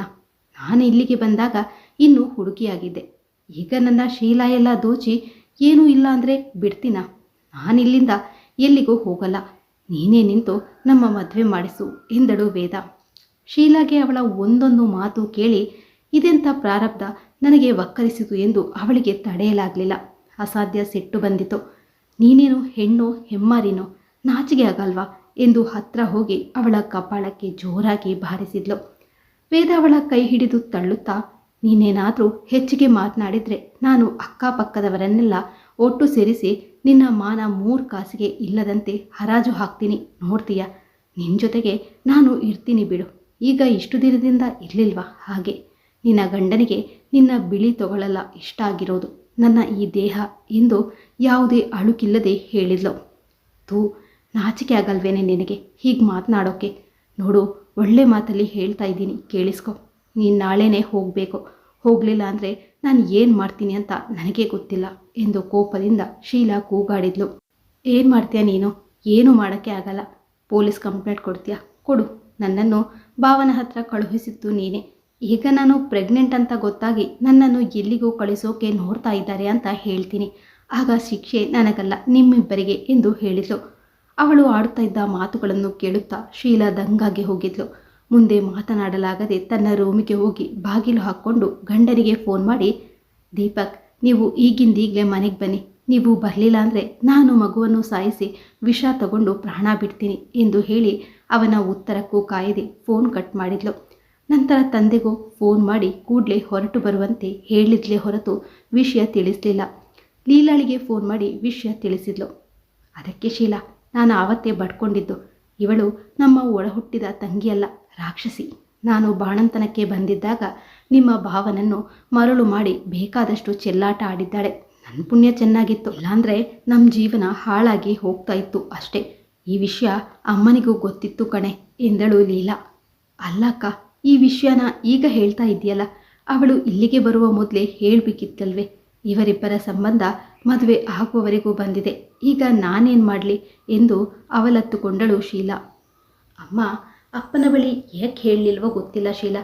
ಬಹುಶಃ ಗೊತ್ತಿದ್ರೆ ಅವಳನ್ನು ಅಪ್ಪ ಅಲ್ಲಿಗೆ ಕಳುಹಿಸ್ತಾನೇ ಇರಲಿಲ್ಲ. ನಾನಿನಗೆ ಫೋನ್ ಮಾಡಿದಾಗಲೆಲ್ಲ ಸೂಕ್ಷ್ಮವಾಗಿ ತಿಳಿಸುತ್ತಲೇ ಇದ್ದೆ. ನೀನದಕ್ಕೆ ಪ್ರತಿಕ್ರಿಯೆ ನೀಡದಿದ್ದದ್ದನ್ನು ನೋಡಿ ಒಂದು ವೇಳೆ ಅವಳು ಬದಲಾಗಿದ್ದಾಳೆ, ಅಲ್ಲಿ ಆ ರೀತಿ ನಡೆದುಕೊಳ್ಳುತ್ತಿಲ್ವೇನೋ ಅಂದುಕೊಂಡೆ ಕಣೆ. ನೋಡು, ನೀನೀಗ ತಾಳ್ಮೆ ಕಳೆದುಕೊಳ್ಬೇಡ. ಹೇಗಾದರೂ ಮಾಡಿ ಅವಳನ್ನು ಅಲ್ಲಿಂದ ಓಡಿಸು. ಉಪಾಯದಿಂದ ಅವಳನ್ನು ಸಾಗ ಹಾಕುವ ಪ್ರಯತ್ನ ಮಾಡು. ದೀಪಕ್ ನಿನ್ನಿಂದ ದೂರ ಇದ್ದಿದ್ದರಿಂದ ಹೀಗೆ ಆಗಿರಬೇಕು. ಅವರನ್ನು ಕ್ಷಮಿಸಿ ನಿನ್ನ ಸಂಸಾರ ಉಳಿಸ್ಕೊ. ಇಲ್ಲಿ ನಾನು ಅಪ್ಪನಿಗೆ ಸೂಕ್ಷ್ಮವಾಗಿ ಹೇಳಿ ಅವರನ್ನು ಅಲ್ಲಿಗೆ ಕಳುಹಿಸ್ತೀನಿ. ಆಗ ಅವಳೇನು ಮಾಡ್ತಾಳೆ ನೋಡೋಣ. ಮೇಧಾಗೆ ಇದು ಯಾವ ವಿಷಯ ಗೊತ್ತಾಗೋದು ಬೇಡ. ಪಾಪ ಅವಳ ಓದು, ಮನೆ ಕೆಲಸ ಎಲ್ಲ ಒಬ್ಬಳೇ ನಿಭಾಯಿಸ್ಕೊಂಡು ಹೋಗ್ತಾ ಇದ್ದಾಳೆ ಎಂದು ಹೇಳಿ ಫೋನ್ ಇಟ್ಲು. ಓ ದೇವ್ರೆ, ಇದರ ಬಗ್ಗೆ ಅಮ್ಮ ಯಾಕೆ ತಿಳಿಸ್ಲಿಲ್ಲ? ದೀಪಕ್ ಎಂತಹ ನಯವಂಚಕರು! ನನ್ನ ಕಣ್ಣಿಗೆ ಮಣ್ಣೆರಿಸಿ ಇವಳೊಂದಿಗೆ ನಾನು ಇರುವಾಗಲೇ ಚಕ್ಕಂದ ಆಡಿದ್ದಾರೆ. ನಾನು ಯಾಕೆ ಗಮನಿಸಲಿಲ್ಲ? ದೇವ್ರೆ, ಇಂತಹ ಮನುಷ್ಯನ ಜೊತೆಗೆ ನಾನು ಮತ್ತೆ ಬಾಳ್ವೆ ಮಾಡಬೇಕೆ? ಛೇ, ನನ್ನ ಬುದ್ಧಿಗೇಕೆ ಮಂಕು ಬಡಿದಿತ್ತು. ನನಗೇಕೆ ಇದೆಲ್ಲ ಗೊತ್ತಾಗಲಿಲ್ಲ ಎಂದು ನೆನೆಸಿಕೊಂಡಾಗ ಅವಳಿಗೆ ಅಳು ಬಂದಿತ್ತು. ಆದರೂ ಅಕ್ಕ ಹೇಳಿದ ಮಾತುಗಳು ಕಿವಿಯಲ್ಲಿ ಪ್ರತಿಧ್ವನಿಸಿದಂತಾಗಿತ್ತು. ಹೌದು, ಅಕ್ಕನ ಮಾತು ನಿಜ. ನಾನಿವರಿಂದ ದೂರಾಗಿ ಹೋಗುವುದಾದರೂ ಎಲ್ಲಿಗೆ? ಈ ಎಳೆಯ ಮಗುವನ್ನು ಇಟ್ಕೊಂಡು ಎಲ್ಲಿಗೆ ಹೋಗಲಿ? ನಾನು ಹೋದರೆ ಇವಳು ಭದ್ರವಾಗಿ ಇಲ್ಲಿಯೇ ತಳ ಊರ್ತಾಳೆ. ಅವರನ್ನು ಬೆದರಿಸಿಯೋ ಇಲ್ಲ ಹತ್ತು ಕರೆದು ನಾಟಕ ಆಡಿಯಾದರೂ ಮದುವೆ ಆಗಬಹುದು. ಯಾರಿಗೆ ಗೊತ್ತು? ಅವರು ಇವಳ ಮಾತಿಗೆ ಒಪ್ಪಲೂಬಹುದು. ಇವಳನ್ನು ಇಟ್ಕೊಂಡಿದ್ದು ಹಾವಿಗೆ ಹಾಲು ಎರೆದಂತಾಗಿದೆ. ನನ್ನ ಮೂಗಿನ ಕೆಳಗೆ ಇಷ್ಟೆಲ್ಲ ನಡೆಸಿದವಳು ಇಲ್ಲೇ ಉಳಿದರೆ ನನ್ನನ್ನೇ ಆಚೆಗೆ ನೂಕಲು ಹೇಸುವುದಿಲ್ಲ. ನಾನೀಗ ಇವರನ್ನು ಸರಿಯಾಗಿ ವಿಚಾರಿಸಿಕೊಳ್ಬೇಕು. ಹೇಗಿದ್ದರೂ ಅಪ್ಪ ಇಂದು ಹೊರಟಿರ್ತಾರೆ, ನಾಳೆ ರಾತ್ರಿಯ ಹೊತ್ತಿಗೆ ಇಲ್ಲಿಗೆ ಬರ್ತಾರೆ ಎಂದು ಯೋಚಿಸುತ್ತಾ ತನ್ನ ರೂಮಿನಲ್ಲಿಯೇ ಕುಳಿತುಕೊಂಡ್ಳು. ಅಷ್ಟರಲ್ಲಿ ತಂದೆಯಿಂದ ಫೋನ್ ಬಂದಿತು. ಅವಳು ಹಲೋ ಎನ್ನುವ ಮೊದಲೇ, ಶೀಲಾ ಇದೇನಮ್ಮ? ಲೀಲಾ ಎಲ್ಲ ವಿಷಯ ಹೇಳಿದ್ಲು. ಇಷ್ಟೆಲ್ಲ ನಡೀತಾ ಇದ್ರೂ ನಿನ್ನ ಗಮನಕ್ಕೆ ಬರಲೇ ಇಲ್ವೇ? ವೇದ ಇಂತಹ ಕೆಟ್ಟ ಹಾದಿ ಹಿಡಿದಿದ್ದಾಳೆಂದರೆ ನನಗೆ ನಂಬಲು ಆಗ್ತಾ ಇಲ್ಲ. ನಿನ್ನ ಅಮ್ಮ ಹೇಳಿದಾಗಲೇ ನಾನು ಎಚ್ಚೆತ್ಕೋಬೇಕಿತ್ತು. ಅವಳು ಕೆಟ್ಟ ಮನಸ್ಸಿನವಳು. ಅವಳಿಗೆ ನಾನು ಬುದ್ಧಿ ಹೇಳಿ ಕರ್ಕೊಂಡು ಹೋಗ್ತೀನಿ. ಇದರಲ್ಲಿ ಅಳಿಯಂದರದ್ದು ತಪ್ಪಿದೆ. ಅವರು ನಿನಗೆ ಮೋಸ ಮಾಡಿದ್ದಾರೆ. ಸದ್ಯಕ್ಕೆ ನೀನು ಅವಳಿಗೆ ಏನೂ ಹೇಳಬೇಡ. ನಿನಗೆ ಮತ್ತೆ ಏನಾದರೂ ಸಮಸ್ಯೆ ತಂದಿಟ್ಟಾಳು. ನಾನು ಬಸ್ನಲ್ಲಿ ಬರ್ತಾ ಇದ್ದೇನೆ. ನಾನು ಬಂದು ಎಲ್ಲವನ್ನು ಸರಿಪಡಿಸ್ತೀನಿ. ನೀನು ಸಮಾಧಾನವಾಗಿರು ಎಂದು ಮಗಳಿಗೆ ಸಮಾಧಾನ ಹೇಳಿ ಫೋನ್ ಇಟ್ಟರು. ಅಷ್ಟರಲ್ಲಿ ದೀಪಕ್ ಬಂದಿದ್ದ. ಏನಾಯಿತು ಶೀಲಾ? ಯಾಕೆ ಅಷ್ಟು ಅರ್ಜೆಂಟಾಗಿ ಬರಬೇಕು ಅಂತ ಕಾಲ್ ಮಾಡಿದೆ? ನನಗೆ ಇಂಪಾರ್ಟೆಂಟ್ ಮೀಟಿಂಗ್ ಇತ್ತು, ಅದನ್ನು ಪೋಸ್ಟ್ಪೋನ್ ಮಾಡಿ ಬರಲು ಇಷ್ಟು ಹೊತ್ತಾಯಿತು ಎಂದ ಆತಂಕದಿಂದ. ಇಲ್ಲಿ ಮನೆಗೆ ಬೆಂಕಿ ಬಿದ್ದಿದೆ, ನೀವು ಮೀಟಿಂಗ್ ಮಾಡಿ ಎಷ್ಟು ದಿನದಿಂದ ನಡೆಸಿದ್ದೀರಿ ಈ ಕಳ್ಳಾಟ? ನಾಚಿಕೆ ಆಗಬೇಕು ನಿಮ್ಮ ಜನ್ಮಕ್ಕೆ. ನಿಮ್ಮನ್ನೇ ನಂಬ್ಕೊಂಡು ಬಂದಿರುವ ನನಗೆ ಮೋಸ ಮಾಡಿದ್ರಲ್ಲ, ನಿಮಗೇನು ಅನಿಸ್ಲೇ ಇಲ್ವಾ? ನನ್ನ ಗಂಡ ಶ್ರೀರಾಮಚಂದ್ರ ಅಂದ್ಕೊಂಡಿದ್ದೆ, ಆದರೆ ಎಂದು ಬಿಕ್ಕಳಿಸಿದಳು. ಏ ಶೀಲಾ, ನಾನು ಏನು ಮಾಡಿದೆ ಅಂತ ಹೀಗೆಲ್ಲ ಮಾತನಾಡ್ತಾ ಇದೆಯಾ?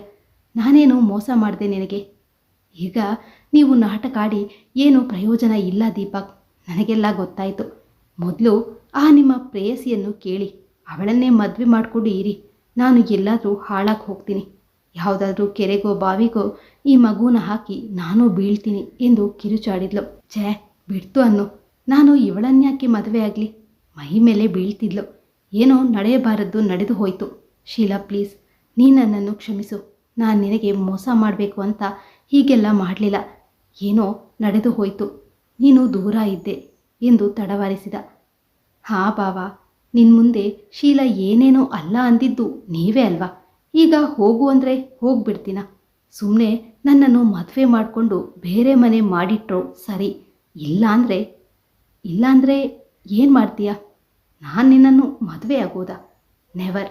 ನಿನ್ನಂಥವಳು ಮದುವೆ ಮಾಡ್ಕೊಳ್ಳೋಕ್ಕೆ ಲಾಯಕ್ಕಿಲ್ಲ.